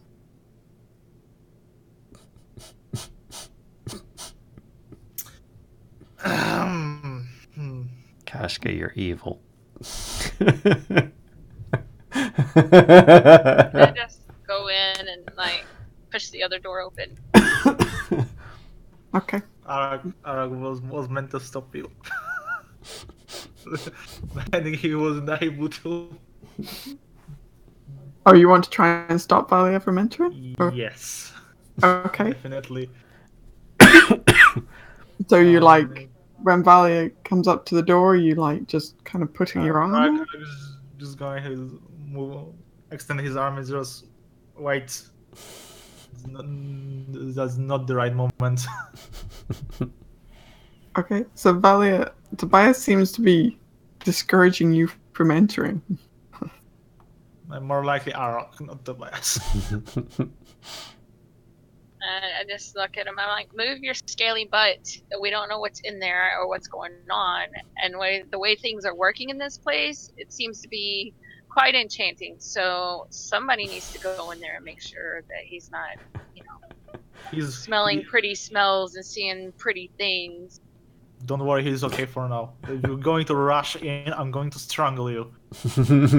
You have no hands to strangle. I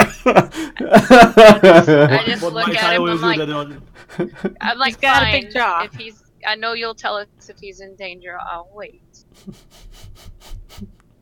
And I just look at everybody. And I'm like, Sorry. I was like, this guy won't let us in. He says for us to wait here.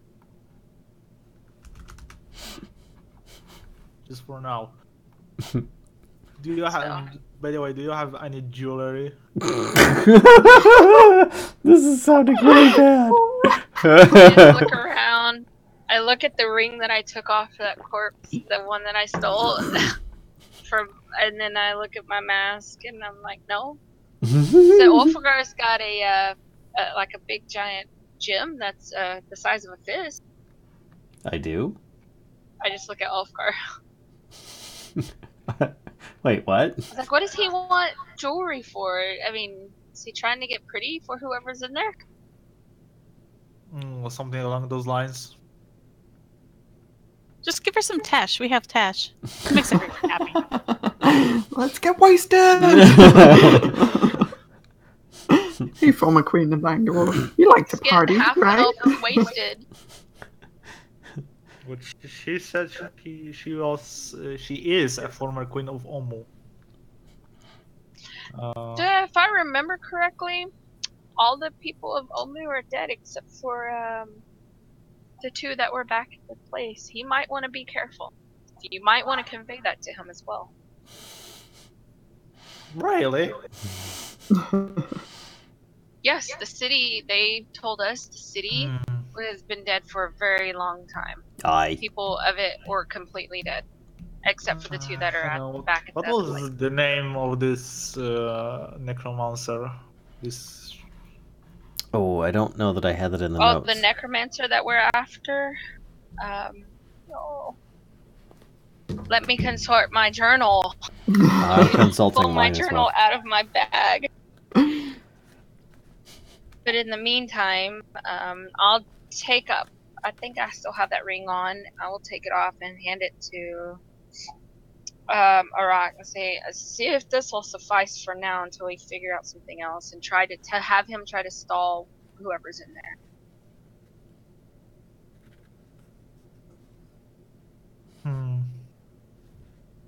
Okay.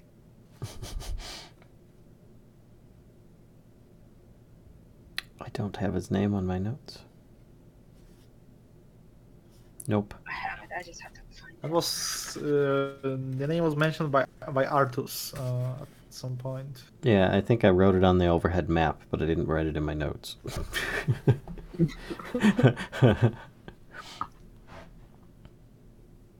Meanwhile, Ulfgar's like in the back here with Kellisto, just kind of hopping up and down, like, "What's going on? Who's he talking to? What do you mean, jewelry? I don't have a big nugget. What? A giant gem?" And the birds on the roof as well are like, ha, disturb the queen, as if commoners. Good grief. They're just like chortling about like how I'm just like, dangerous listen, you are. birds, you don't want to be barbecue. You should be best just be quiet. Nobody's disturbing anybody. I assume that probably Queen knows that there's more of us than me and Arokh.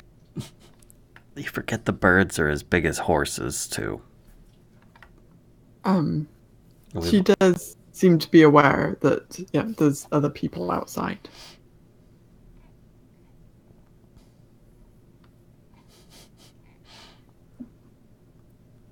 So anyway, what about the necromancer guy? What? The necrodancer? I have very tiny little suspicion that she is talking to someone the way that I was contacted with our princess in Kirsabal. Wait. Oh, goodness. I just kind of roll my eyes. I'm like, oh. What, with flirtatious intent? Is that what you're talking about? So you're flirting with more royalty. What's your problem here? Does she have a black orchid? The necromancer's name is Raznasi. There you go. Raznasi.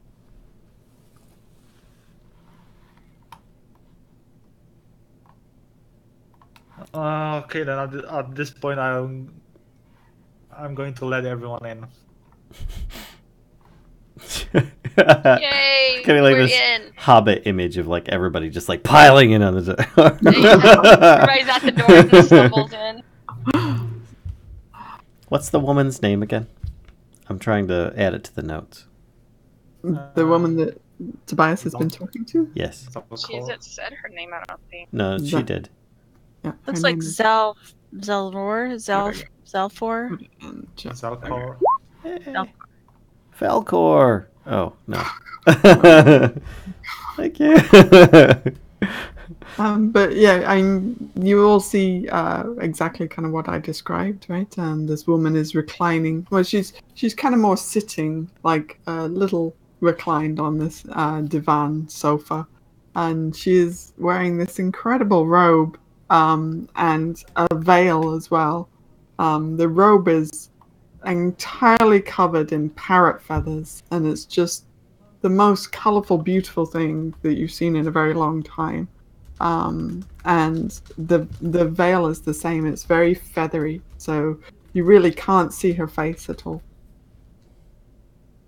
And she says, "Your friends have joined us. How nice," she says. How nice. Ulfgar, where are you? Sorry. Where's your token? I'm Oh, here. okay. I'm here. Okay. Sorry. Come over there. Hello. He does like his little like kind of curtsy type thing, bow. She says, "How charming to you." And she kind of gets up off her divan and steps down. There's a couple of steps from the central kind of circular platform, and extends her hand to you for a kiss.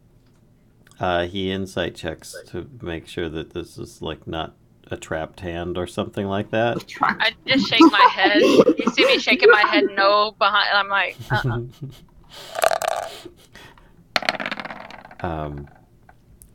But assuming that I feel it's all right, he will take Yeah. her hand and give it the proper, I don't know, like bow to the head or a kiss on the hand or whatever. Yeah, he'd do that assuming that he feels okay with it.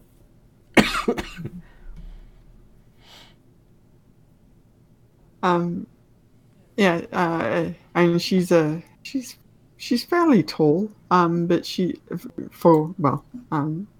kind of human height, so she's a bit taller than you.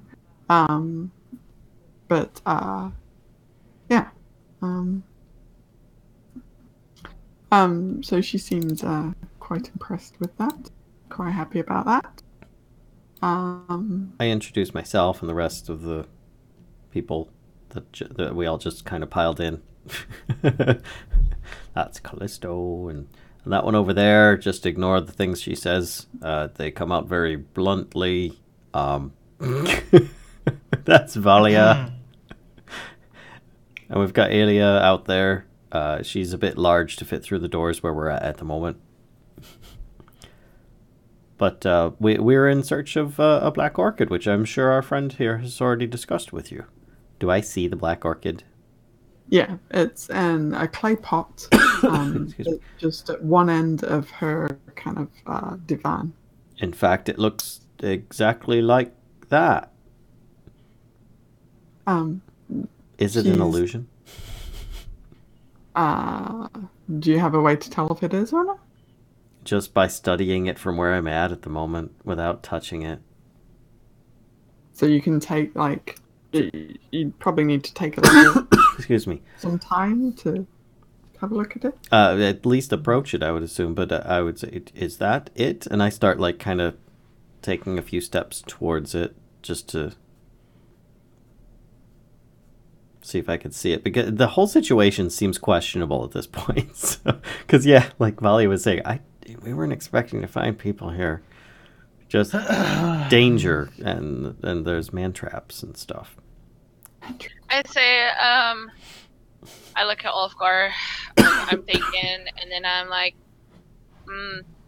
my lady, because I'm not sure, I am how I am. I'm like, would you mind removing your veil so we can how would Ulfgar put this? Cast a gaze upon your beautiful face.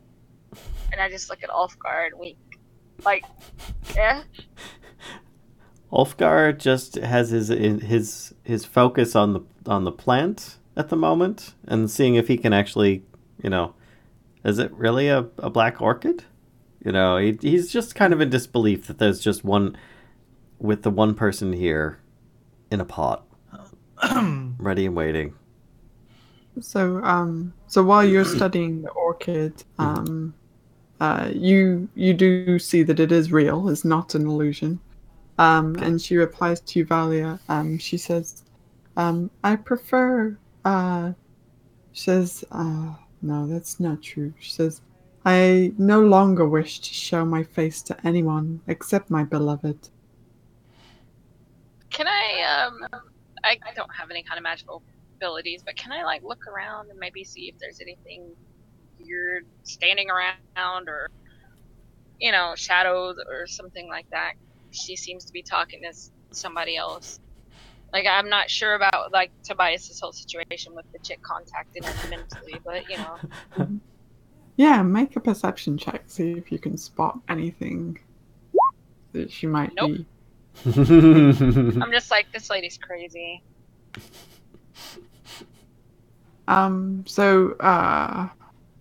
see. I guess Ulfgar would have approached in order to around her lair, you do spot there's some vials setting on one of the kind of tables. The table is it's precariously wonky, right? It looks like the vials tip over if you kind of, gave it a nudge. Let's see what else is there in there. There's some broken glass on the floor. From that looks like it was from a mosaic. Kind of just as I described.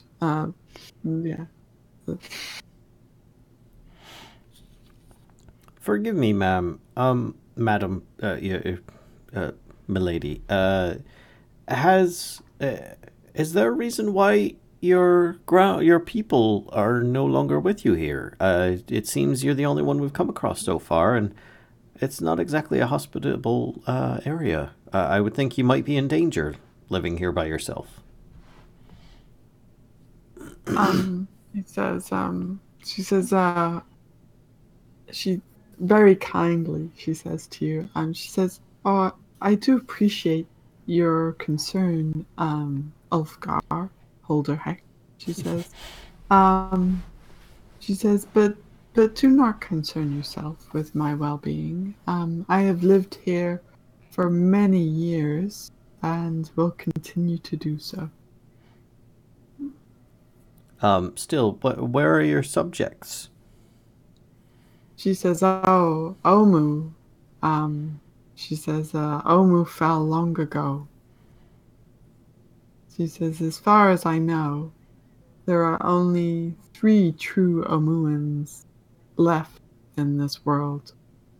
She says, myself being one of them, and the other 2 residing at Kirsabal. And why aren't you with the other 2? She says, it is safer for us to be apart. So I'm going to scoot over to Tobias, and I'm going to be like, so, this one talk to you too, like the other one? When I took her hand, it seemed flesh and bone. Mm-hmm. Does the place look in disarray? And you said there was broken glass and stuff on the ground. Yeah, a little bit, but it does kind of, and she seems to be living there somewhat. I would like to do investigation check. So you're gonna go kind of. I just want to determine if somebody could live in these conditions for how long. Yeah, so you could do like a peruse around the room, kind of maybe are you going to try and open anything, or are you just gonna kind of look? I just want to look around to see if there's any signs of inhabitation. Okay. So, I'm gonna call Flippy over to me and kneel down and like whisper something in his ear while he's doing that. Okay. I'm looking kind of if there's how many dust was accumulated, sort of thing. If there was some sort of activity. So it isn't actually like that dusty. It's not particularly like there's no like cobwebs or like it just looks all incredibly old. Like it's a couple of centuries old or something. But it's not dusty. It's just really old. It just basically was used recently. Mm-hmm. Correct? Yeah.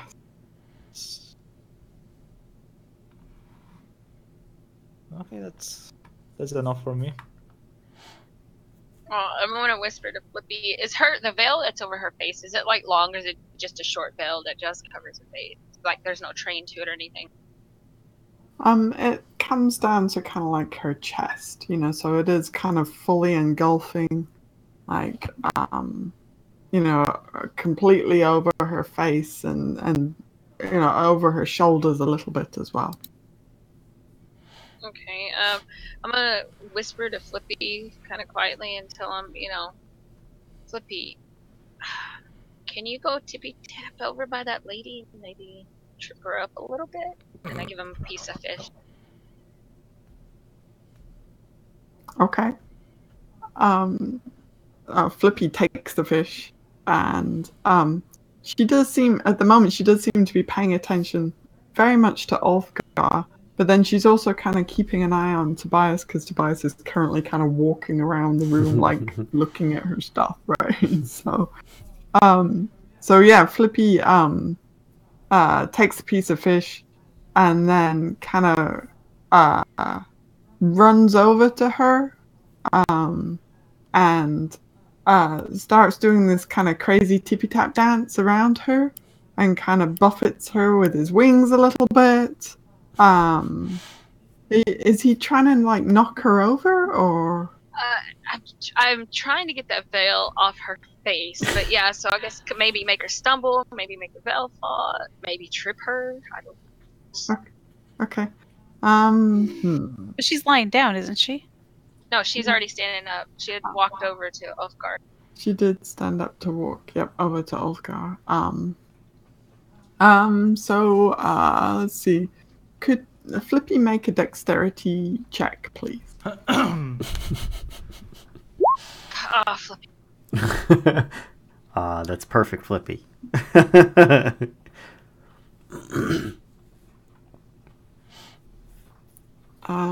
So she's got. Hang on.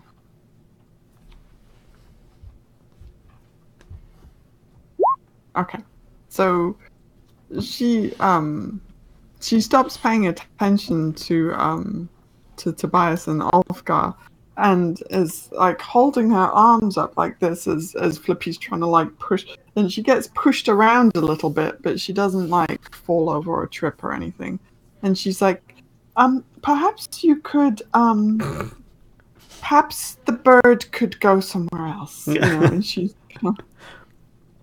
Ulfgar would kind of shoot a glance at you and say, "Would you mind tending to Flippy, please?" Sorry, he learned a new dance and he was wanting to show somebody new that hasn't seen it before. Escort him out of the building. I kind of walk over and I'm just like, so, he just wanted to show you his new little dance since he's never seen you before. And I pet Flippy. I'm like, all right. I walk over and tell him, okay, good job. But kind of just walk off a little. Okay. So Ulfgar kind of points at the orchid and says, "Excuse me, ma'am. Where can I find more of these?" She says, "I could not tell you where you can find more. This is the only one that I know of." I was told that these grew in numbers here. She says, even when my gardens were at their most glorious, there was only ever a single orchid. How does it reproduce then if there's only the one? How is it preserved forever? She says, do you want a class in botany? while you're here?"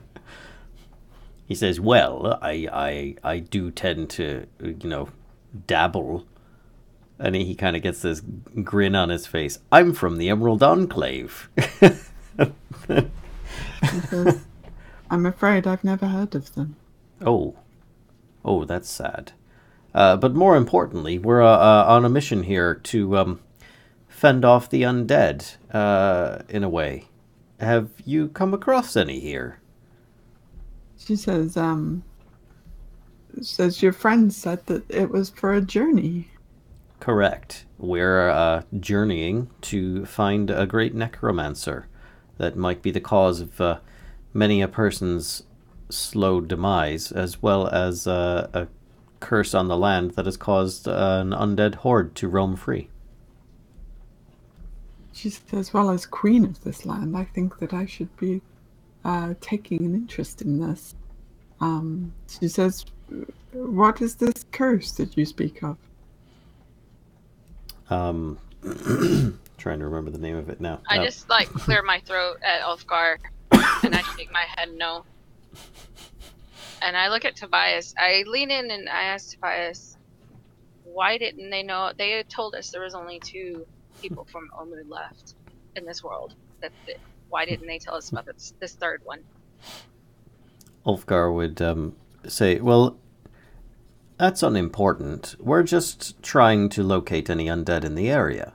How is it that you've come to not be harmed or hindered by any of the very dangerous dinosaurs, not to mention plant life, and the undead that are in the immediate area?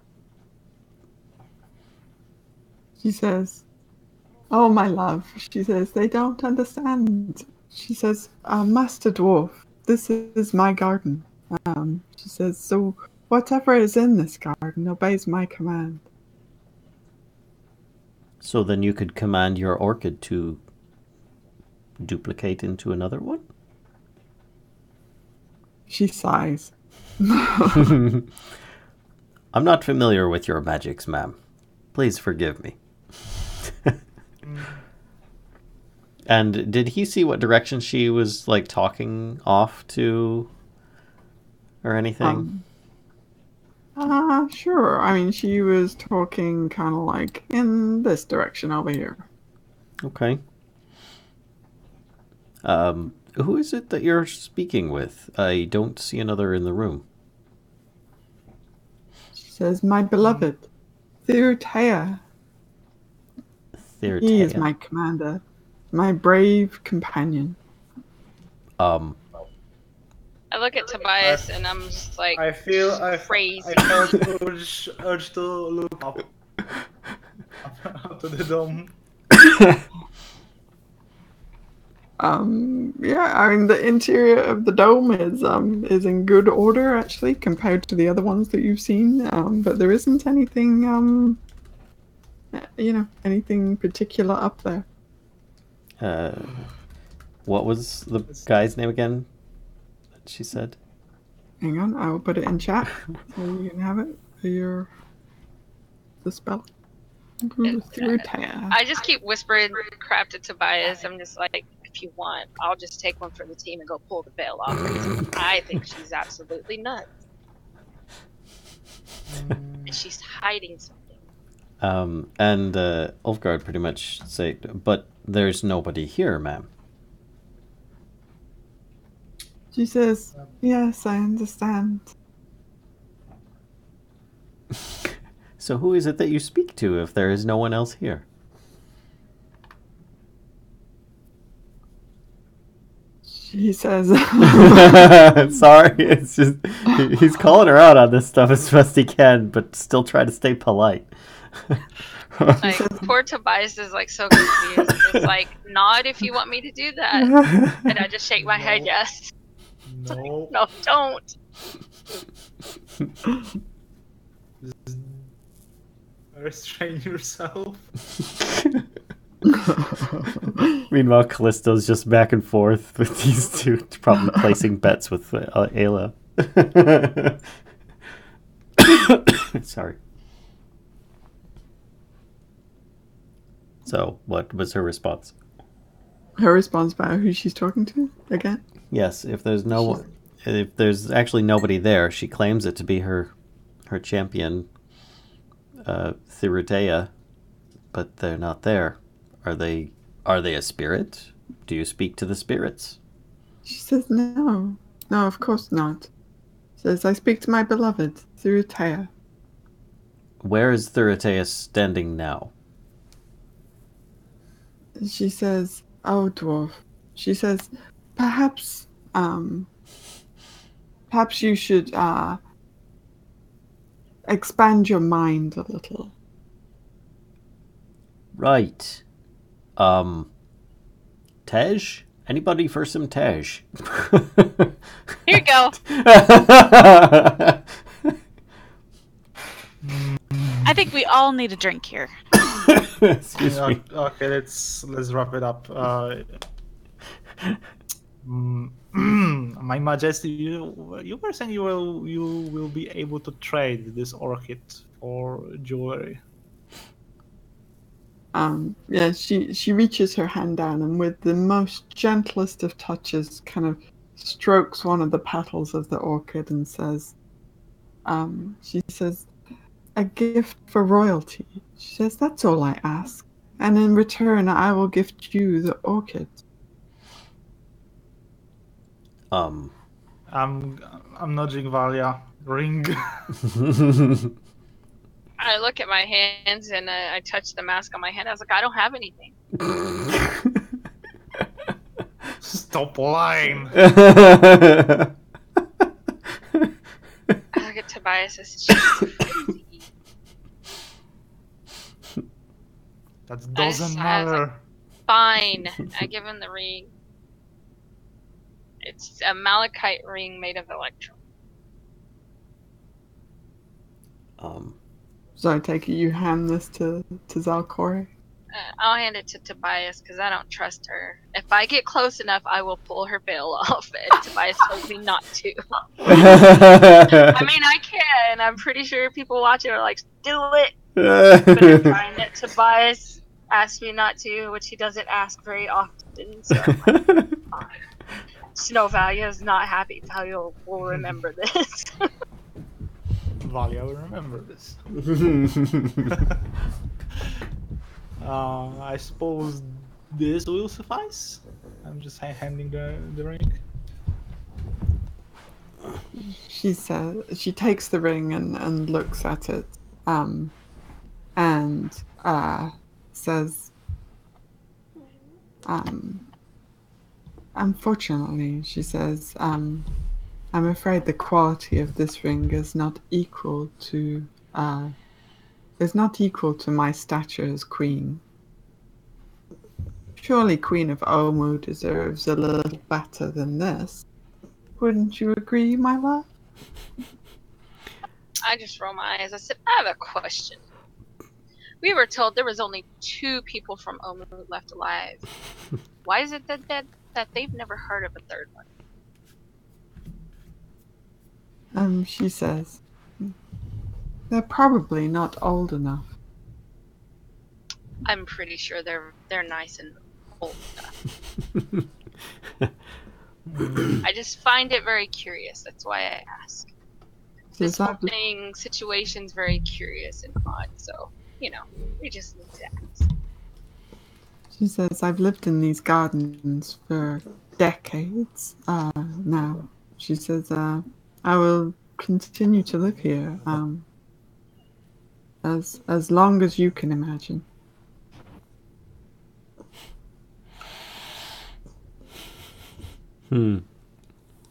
Okay. Hi. I fear for your safety here, ma'am. You seem to be speaking to nobody that's here. You've got voracious beasts out in the area. Perhaps you could travel with us then, and we could take you to safety. And she says, unfortunately, that is not a possible outcome of our encounter. Okay. Are you stuck in this garden forever? No idea how to proceed. She says, until Ubtao sees fit to free me, I will have to remain here. Who is Ubtao? Interesting. That's the god that we've been seeing the icons of on our journey. The crocodile. So why has he trapped you here? What did you do? You are as wise as you are charming, Master Dwarf. Okay. Uptown did not trap me here. So why does Ubtao require you to stay? She says, it's not him that requires me to stay, but I do pray to him for my freedom. She says, although I fear he is long gone from this land. So who trapped you here? She says, I think we've had enough with story time. She says, do you have a gift fit for a queen in exchange for this orchid? Or no? I let out a huff and look at Tobias. Like, I'm losing my patience very quickly. Yeah, I don't have anything on me, sorry. I wish I did. I have gold. Maybe you can melt it down and make actually, gold. I have last chunk of this frail snail trail. I don't think Obsidian. a shard of that would be what she's looking for. She says, well, perhaps we could,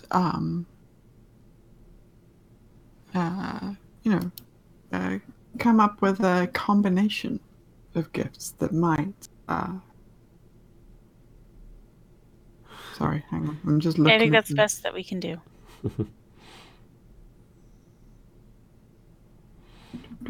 I'm just looking at his trail stuff to see like how much it's worth. And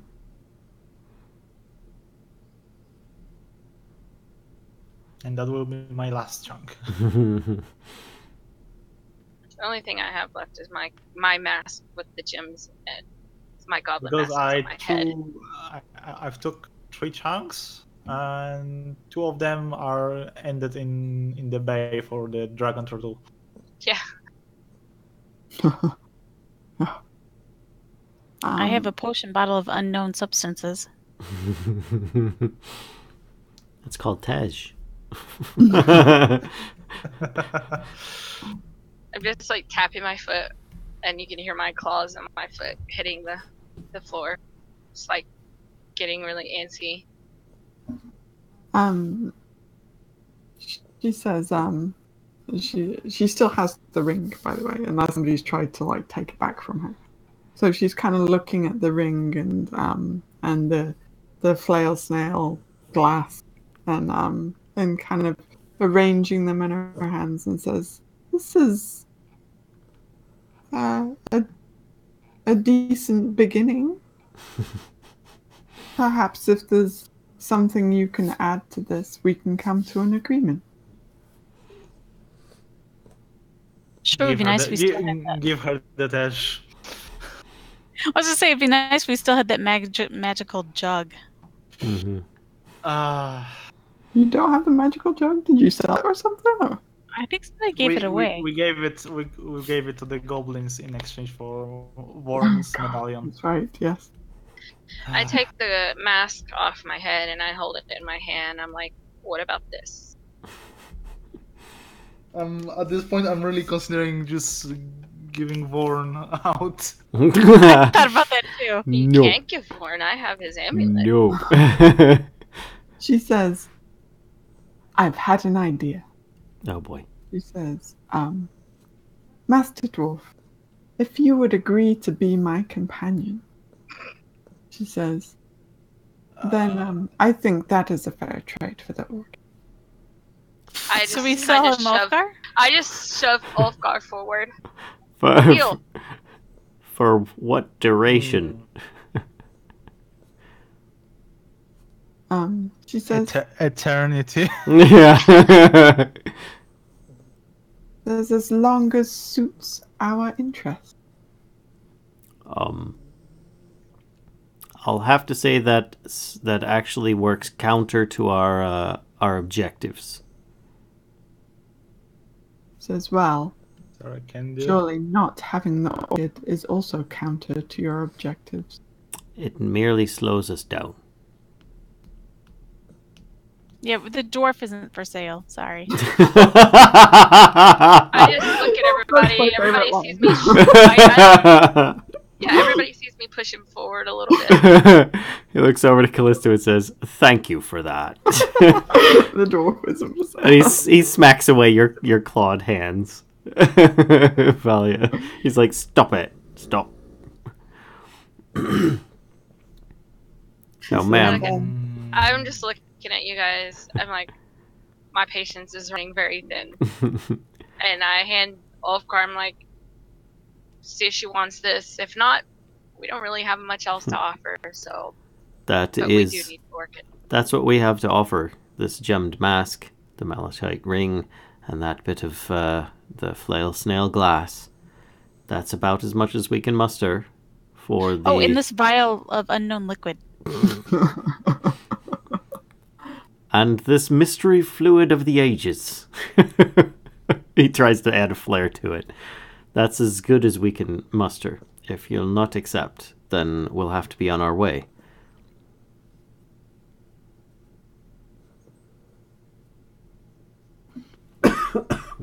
Excuse me. I'm trying to find like the mask. Did we It was a painted wood goblin mask with gemstones that was found on corpses. The corpses that came to life, or that were infested with bugs, and then later we were attacked by skeletons. Oh, I see it. Okay. It's got 9 gemstones in it. Okay.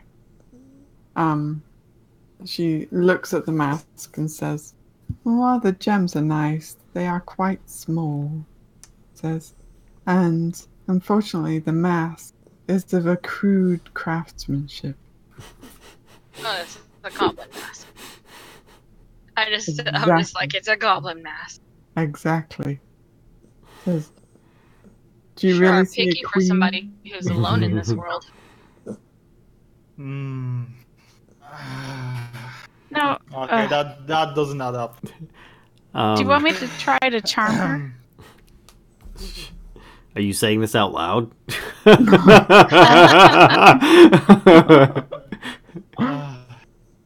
Did you guys really sell everything else? Yeah. Yeah. When we were getting all the money to get Vorn and all that mess. No, we didn't, because Valia's You still have- Valia's got a few things. One of which was the malachite ring. The other is the gold nugget she accused me of having.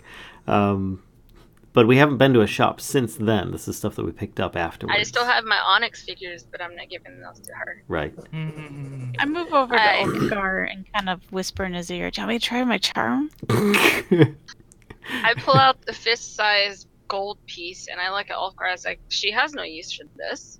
And I put it back in my pack. I said, "That's a bit crude.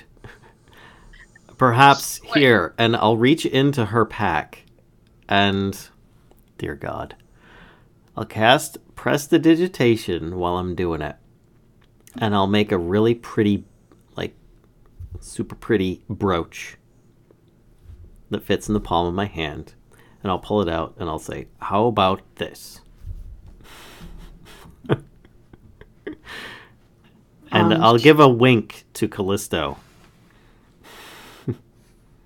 don't know what that means. I don't either. Did you get it in my pack? I pulled it out of your pack where you showed me the gold nugget. I just look at Ulfgar with the death look, like, get out of my pack now.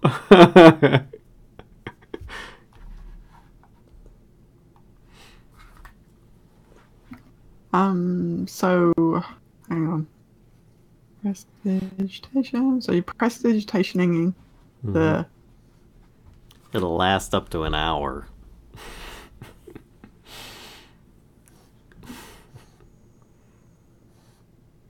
So it says you can create a non-magical trinket or illusory image that can fit in your hand and that lasts until the end of your next turn. Oh, then I won't do that. Yeah, I thought it lasted an hour. Sorry. For some of the others it does. Like, Okay. I think... Like, if you're warming something, right? Yeah. But that one does say it lasts until the end of your next turn. Okay. Then I won't do that. I'll say no. She'll have no use for that. Talking about the gold nugget, say that's too crude.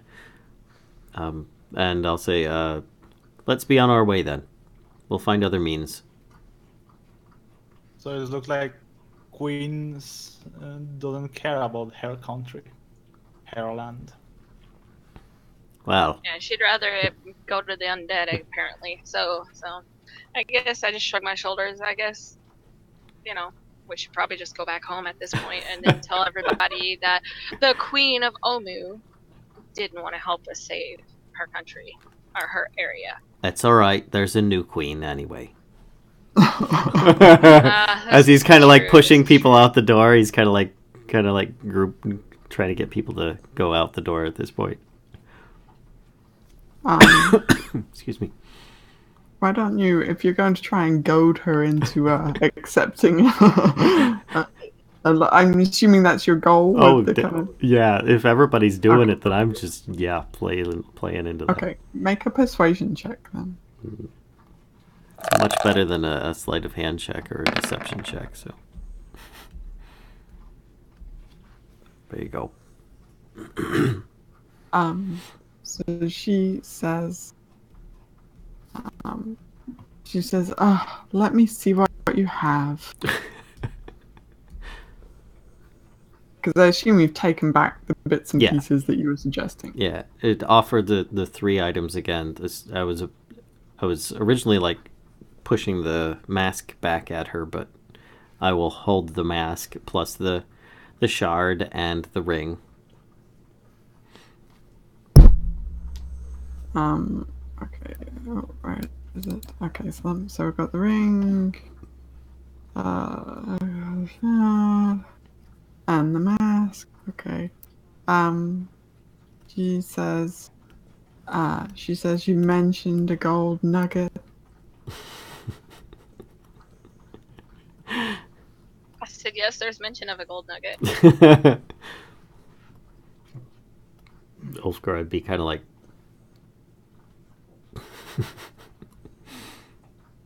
Everyone kind of looks at Valia.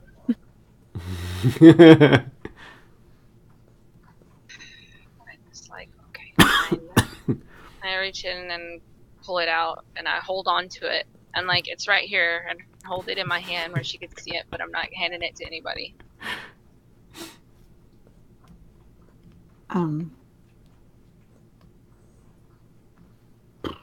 Pretty bad when even the DM doesn't know what to do with that.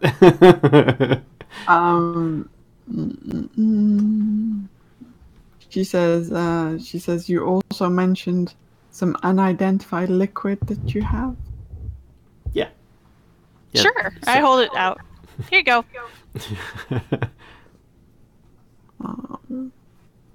She unstoppers it cautiously, and then kind of waves it under the veil a little bit,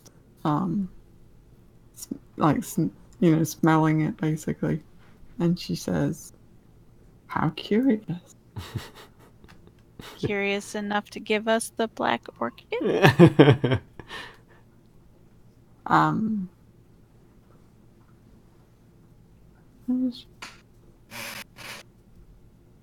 she says, yes. Awesome. She says, for this collection of gifts, there's the black orchid. She says, I will part with it. Right. I reach down, I grab the pot. And I start heading out. Thank you very much.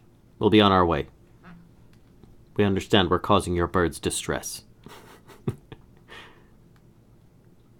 I'm just gonna take off the things that you have just given her. Gold nugget, a goblin mask, and the malachite ring. I still can't help but feel that this is an extremely strange situation. I wanted to pull the veil off my face. I know. So did I I. still want to pull the veil off my face. So did I. Tobias wouldn't let me. Yeah.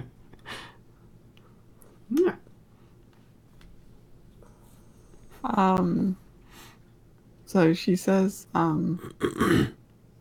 as you're leaving, she says, I bid you fair travels. And I hope you find your companion. Just kind of whisper back, stay crazy. Keep walking. Stay crazy, Caleb. Zalcor. I got one more question before we take our leave.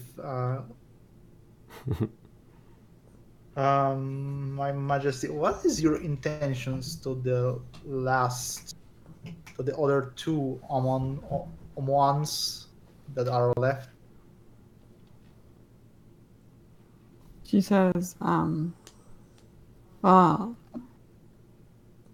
even though I am queen, I cannot possibly rule Omu from here. So she says, Princess Marxanare should be queen. Says, she should take the throne. And if you can help her achieve that, she says that would be much appreciated.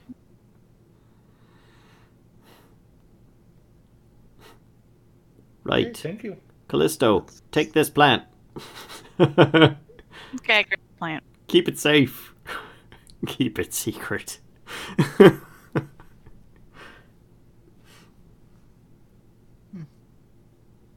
Keep it well watered and lots of sunshine. As we're going out the door, I'm like, are we going to explore the rest of the place, or are we just going to head straight back? We could probably have a poke around, but I worry. I don't know. This whole place seems strange to me. Outside now. I'm moving further away, actually. Let's do. As you exit the dome that she is living in, Mm-hmm. the birds are all like, don't know why she granted you audience, insulting our queen. I just yell at him, shut up. Just keep going. Telling us to shut up. I'd call up to one of the birds and say, have any of you seen Thurutaya?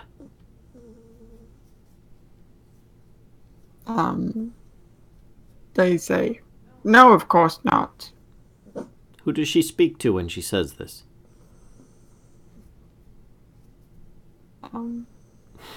They say, she speaks to herself. So I laugh out loud and tell Garcia, told you she was crazy. So insulting. I think you might be too if you were alone with these birds for so long. Well, these guys, they didn't say she's crazy, but they insinuated she's crazy when they said that she speaks to herself. I say that like really loud. I said, so now you have insulted your queen too. Welcome to the club. I think she's just lonely. She's crazy. You're crazy. She didn't like Flippy's dance. She's I didn't like Flippy's dance. You're crazy too. That much is obvious. Come on then. See if there's more to this place than what we've already seen. Kellisto, I think you were checking something out. I just want to go in the big building. Just Okay. hold up a piece of dried fish, and I'm like, "Do y'all eat fish?" Yes, I do. They're yelling at the birds. Sorry. The birds are like, "You're rotten, stinking fish. You can keep for that one over there," and they kind of extend the wing towards Flippy. It's not rotten. It's dried. You unrefined, palated birds, and I walk off.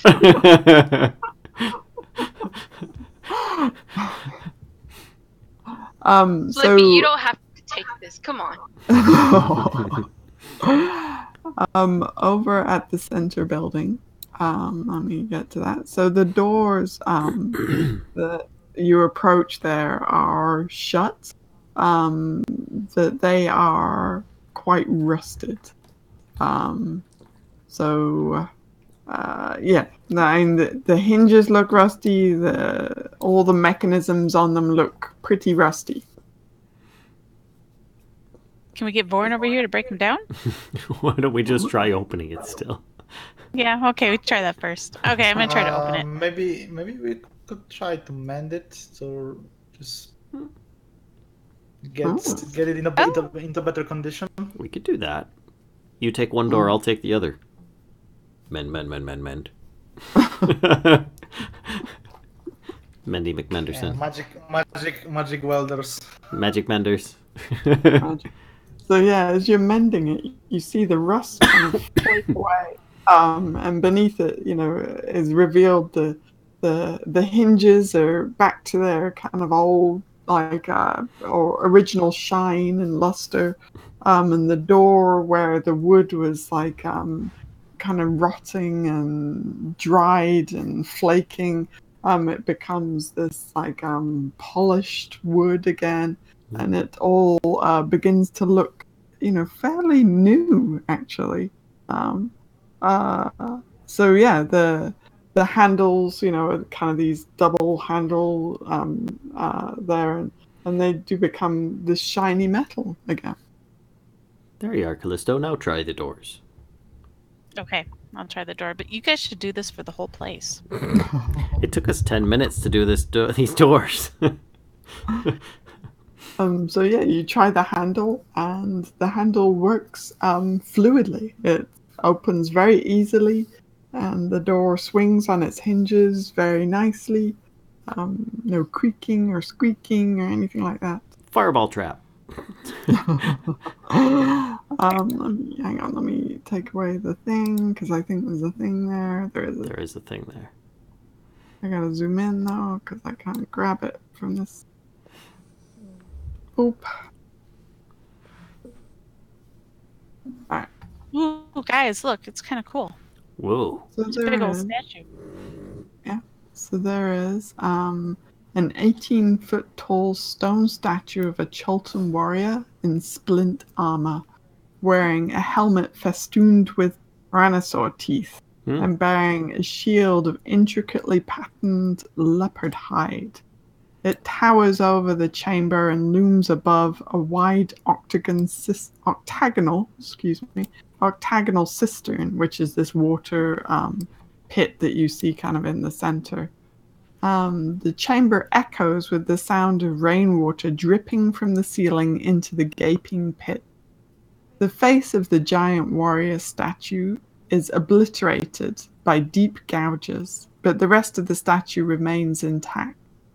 Clutched in the statue's right hand is a stone spear, and resting on the floor beneath it is a clay urn. North of the statue is an open balcony overlooking a flooded garden. And standing to one side of the statue, over here, is another statue. This one is much smaller and looks much more lifelike. Depicts a man reaching for the urn, his face turned towards the open balcony, and the expression on his face is one of terror. Stone steps ascend along the curved wall to the level of the second floor, but that floor has almost entirely collapsed. But you can tell that someone's been up there at some point because there is a message scrawled across the dome of the ceiling. I look at all this stuff and I'm like, hey, I don't like this. I point at that statue over there. I was like, this doesn't look good. That must be Thurotaya. Does that does that urn look anything like the pottery that we just picked up with the black orchid in it? No, it looks much more like it's kind of like it's wider at the top than it is. It tapers down towards the bottom and is stoppered with a wax seal around the top of the stopper. Oh, so so it's actually an urn, not a statue with an urn, like a statued urn. Right. Yeah. It's an actual urn. And the guy that's holding it or looking at it or something is in terror. There's a guy whose hand is extended towards it, but his face is kind of turned to the side, so he's looking like looking this way. Mm-hmm. And his expression is one of terror. Great. I'd like to go up and look at those scrollings on the ceiling. Are they like up here? They are up there. I'd like to be very cautious going up there, though. Yeah. So, make a dexterity make an acrobatics check. To kind of, you basically want to kind of gingerly make your way up the steps because it all looks quite fragile. Okay. There you go. Okay. Yep. That's fine. So you can make your way up to. There's just this kind of chunk remaining. Mm-hmm. The message is again scrawled in a language that you do not understand readily. Comprehend languages should still be going it goes for an hour. Oh yeah. Okay. So it says, true love, faithful general, safe will you rest in Nangalore eternal. No one will disturb you while I live. Such is my vow of penance, and for my sins I cannot die. Oh. Okay, a little bit of background story there. I'd read all that out loud as I'm reading it. Okay. I look at everybody. Said, I bet she suffers from the curse. I bet she was undead. I bet she's undead. Which is why she's hiding behind the veil. Well, just the same, she does seem to be alright. And Aelia doesn't seem to be bothered by her that much. I don't know. We didn't really ask Aelia either. No. Aelia, could you go check for undead near her place just to see if you could detect it? Mm-hmm. Yep, Aelia will happily do so. And she does her ritual. If you detect any over there, be wary and come back without action, please. Yep. So she returns a short while later and says that she does not believe Zalcore is undead at all. She says there's no trace of undead from her. Right. So what's out here? What's out where? Out the back. Oh, okay. Sorry. There's a people. So out there you see there's a face in the water. Yeah, the water in this pool is unusually clear. A dozen or more large fish, turtles, and lizards swim lazily through it, and water birds paddle on the surface. The ripples obscure something on the bottom of the pool, so you can't quite make it out, but the bottom appears to be blanketed in oddly shaped stones. Then also bits of battered stone rest atop a square dais that raises out of the pool, evidence of a sculpture that once stood atop it, and parts of the sculpture lie in the pool to the west of the dais, a stone face staring up into the sky. And the face is definitely feminine and is very beautiful. Okay. Is that the lady in the lake? I've heard of them before. I want to go examine the guy. Yeah, that's where I was heading to. Look at What? this statue. This guy. Oh, this statue here. When you turn around from looking out of the balcony, you do notice on the back of the big statue there is another. There's more words. Mm-hmm.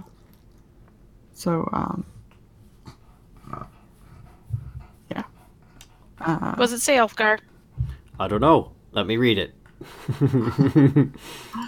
It says. Sorry, I gotta scroll back up again. It says my pug is toasty. That's what it says. Toasty pug. It says. Where is it? Sorry. I don't want to like. I think I know what it says, but oh, it says forgive me. Okay. And Ulfgar, when you were standing up on top of that little chunk of what's left of the mezzanine floor, you can see that the face is like completely destroyed on the statue. Okay, so the guy, the smaller guy, smaller statue, right? Is looks like a regular man. Regular kind of Cholton man. Yeah, I don't think we should open that urn. I have a feeling that man is the fate of whoever tries to. And I wouldn't doubt that it might be the remains of her champion. I say, Vorn, how about you come in here if you can? Vorn can just about fit. Ooh. Come on, let me grab him. Am I? Yeah, okay. Helps if I'm on the right tool. Okay, so he kind of like ducks down and turns sideways to squeeze through the doors. So, Are you gonna have him open the urn? I look at everybody. I'm like, maybe he can't be turned to stone. Aye, but it might kill all of us that are nearby. I don't think it's a good idea. I don't plan on us being close. I think we should go out the other door in it. Let me make one more point. Look at this guy here, and I point to the small guy who's like absolutely terrified and stuff. I don't want to end up like that. I think we should leave this alone. It's an obvious warning of what happens when you mess with this urn. And I don't see any point in doing it. I'm sure we can find our, something else of interest elsewhere.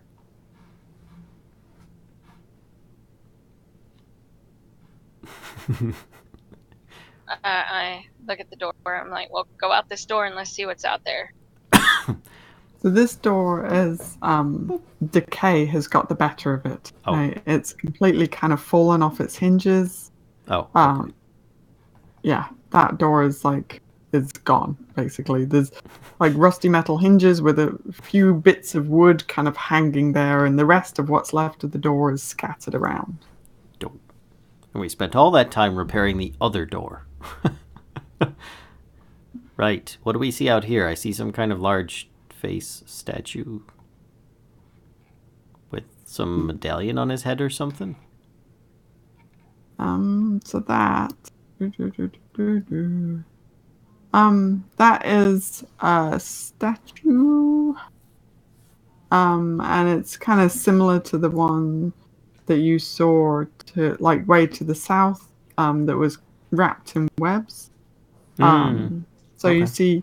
you see that statue.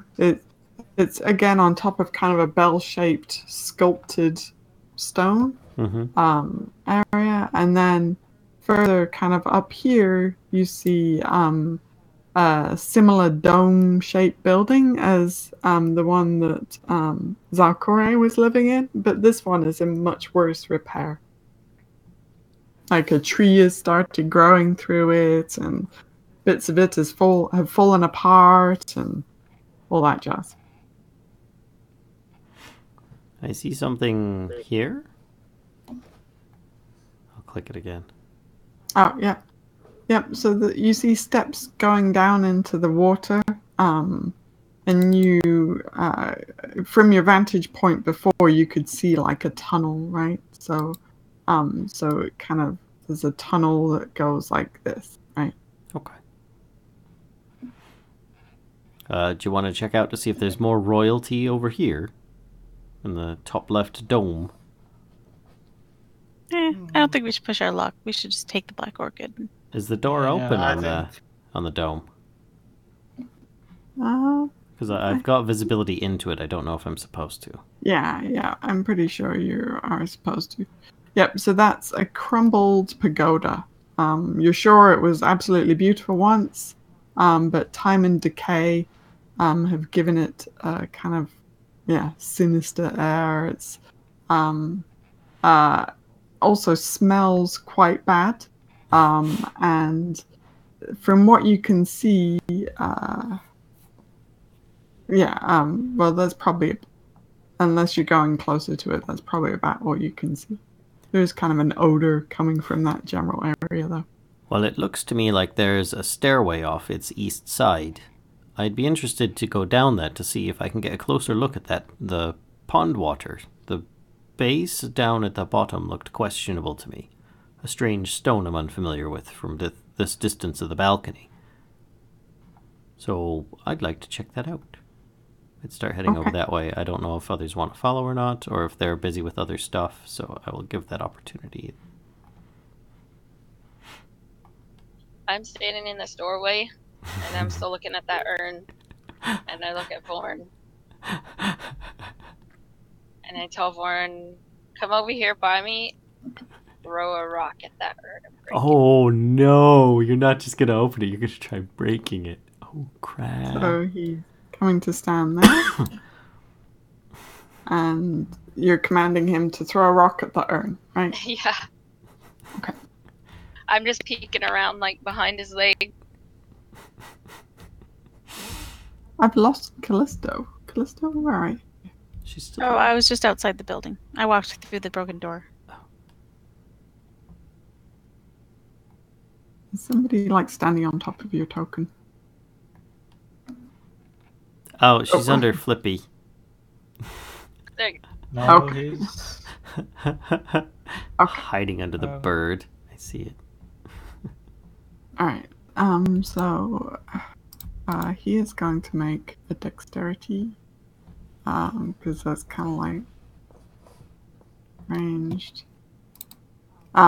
So he, well, can you say, like, how is your intention for him to break it or knock it over, or? Yeah, just to knock it over. Okay. So he picks up, he does pick up a rock, and chucks it at the urn, and the urn, it does hit the urn, and the urn does tip over, and then kind of rolls a little to the side, and for a split second, you're sure that it's going to keep rolling and end up in the cistern, in the water, but then it gets caught on the statue's foot and stops rolling. I just kind of like, crap.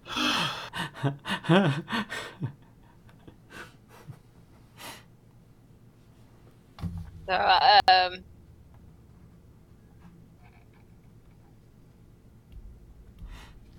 I'm just look at it, and I'm just thinking about if I should just have him pick it up or not. Meanwhile, I'm heading up to the other area. The dome. Because I don't know that I heard that or saw or whatever happened. Mm-hmm. Yeah, so as you're heading up to the dome, we'll come back to that in a sec. So the dome, as you go up the steps, you can see inside it a bit better, and you see that dark stains are covering the floor and actually kind of seeping down the steps a little bit. And it becomes quite clear to you that actually this is where her birds are living, because the interior is pretty filthy. It's covered with gnawed bones and bird poo. So yeah, it's pretty gross in there. Would I be able to traverse this outside edge instead? You know, like, Yeah, you could. I mean, it's not. It's just gross in there, right? It doesn't look like it's deadly or anything. But yeah, you could certainly go around the edge if you prefer. I think I'd prefer that because I don't really want to disturb these birds the size of horses' nest. I've had enough of flying bird-like creature nests. I don't know if it's a difficult terrain to get around or not, but there you go. I think as long as you take your time with it a little bit, Mm-hmm. you do. We'll make a perception check. Perception check.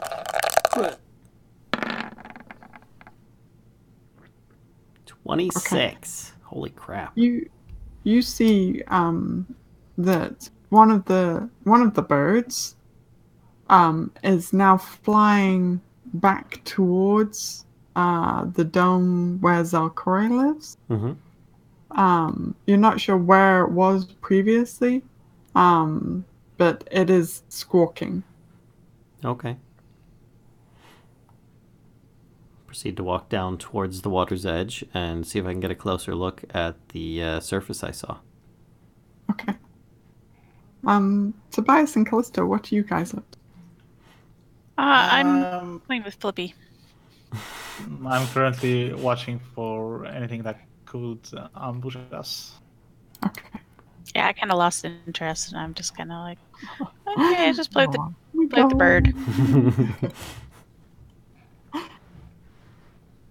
I just whisper out the door, Callisto, you think Bourne can turn to stone like that guy? He's already kind of stone, isn't he? Nah, tell him to go break it. Want to break it, or do you want him to pick it up first and look at it? Not Well, that he can can't tell us what what's in is, it. But, yeah. well, I would have him pick it up first to see what happens and then break it. Okay. Jesus. I mean, the worst thing that happens, we turn to stone, right? Yeah, I guess. Okay, Vorn, go pick up that bird and stand by the little statue. Okay. He goes over there and picks up the urn. He's hunched down underneath this crumbled bit of mezzanine. So he fishes, kind of reaches underneath the statue from where the urn is caught on the statue's foot and picks it up.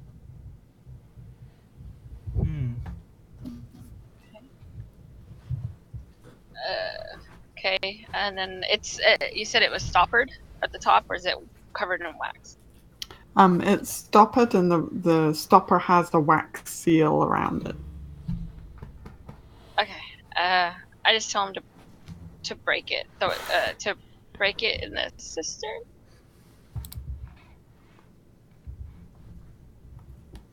Okay, so like chuck it down there. Yeah, or just break it on the side, and then we'll hopefully be able to push whatever's in it over. So, it's 7:22. Yeah, I'll just break it like right there where I. Okay. One moment. So let's see. Get down. Oh, sorry. Oh, no, it's cool.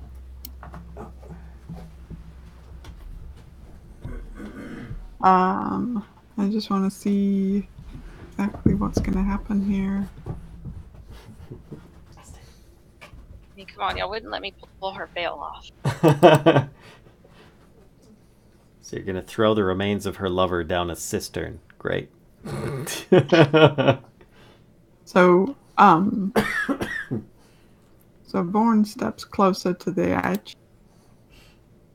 And so he breaks it on the side of the cistern, right?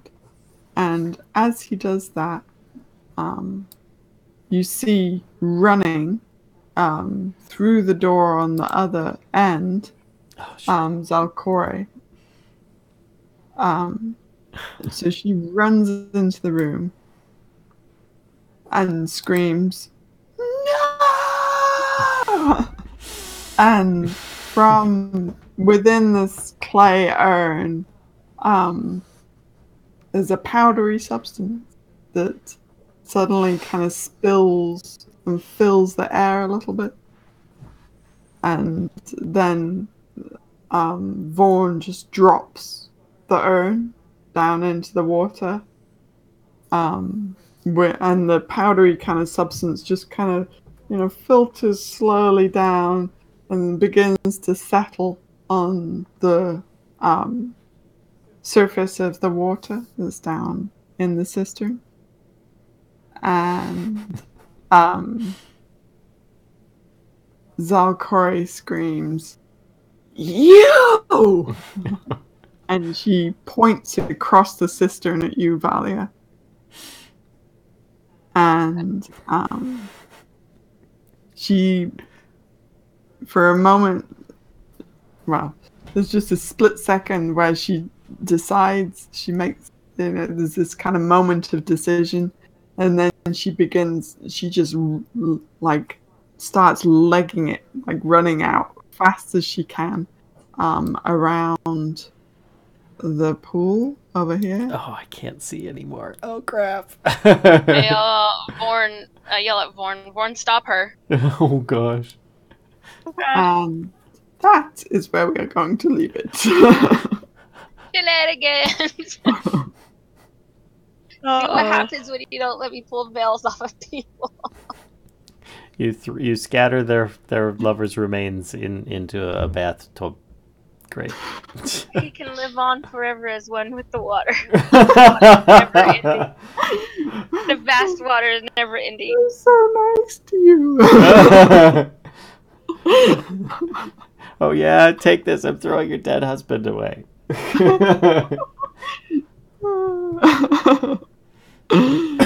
Yep. Tobias is never going to forgive me. He's not too happy about that. Yeah. By the way, where is Did I get a thing in my head that says Tobias will remember? Where is Aelia during this? We should probably have her position corrected, because I think she was just left. Yeah, you're right. So she would be kind of like over here hanging out with like Kellisto and Flippy and the rest of you. All right. Not encouraging Valia to do things that are bad. Oh my gosh. All right. So there you have it, folks. Bit of an interesting cliffhanger. A little different from the usual. So yeah, I hope you all enjoyed. And thanks everybody for coming out to play tonight. And yeah, thanks. Assuming we're all okay to play next week, we shall see you guys next time. Hey, get down, puppies. All right. Bye. Bye.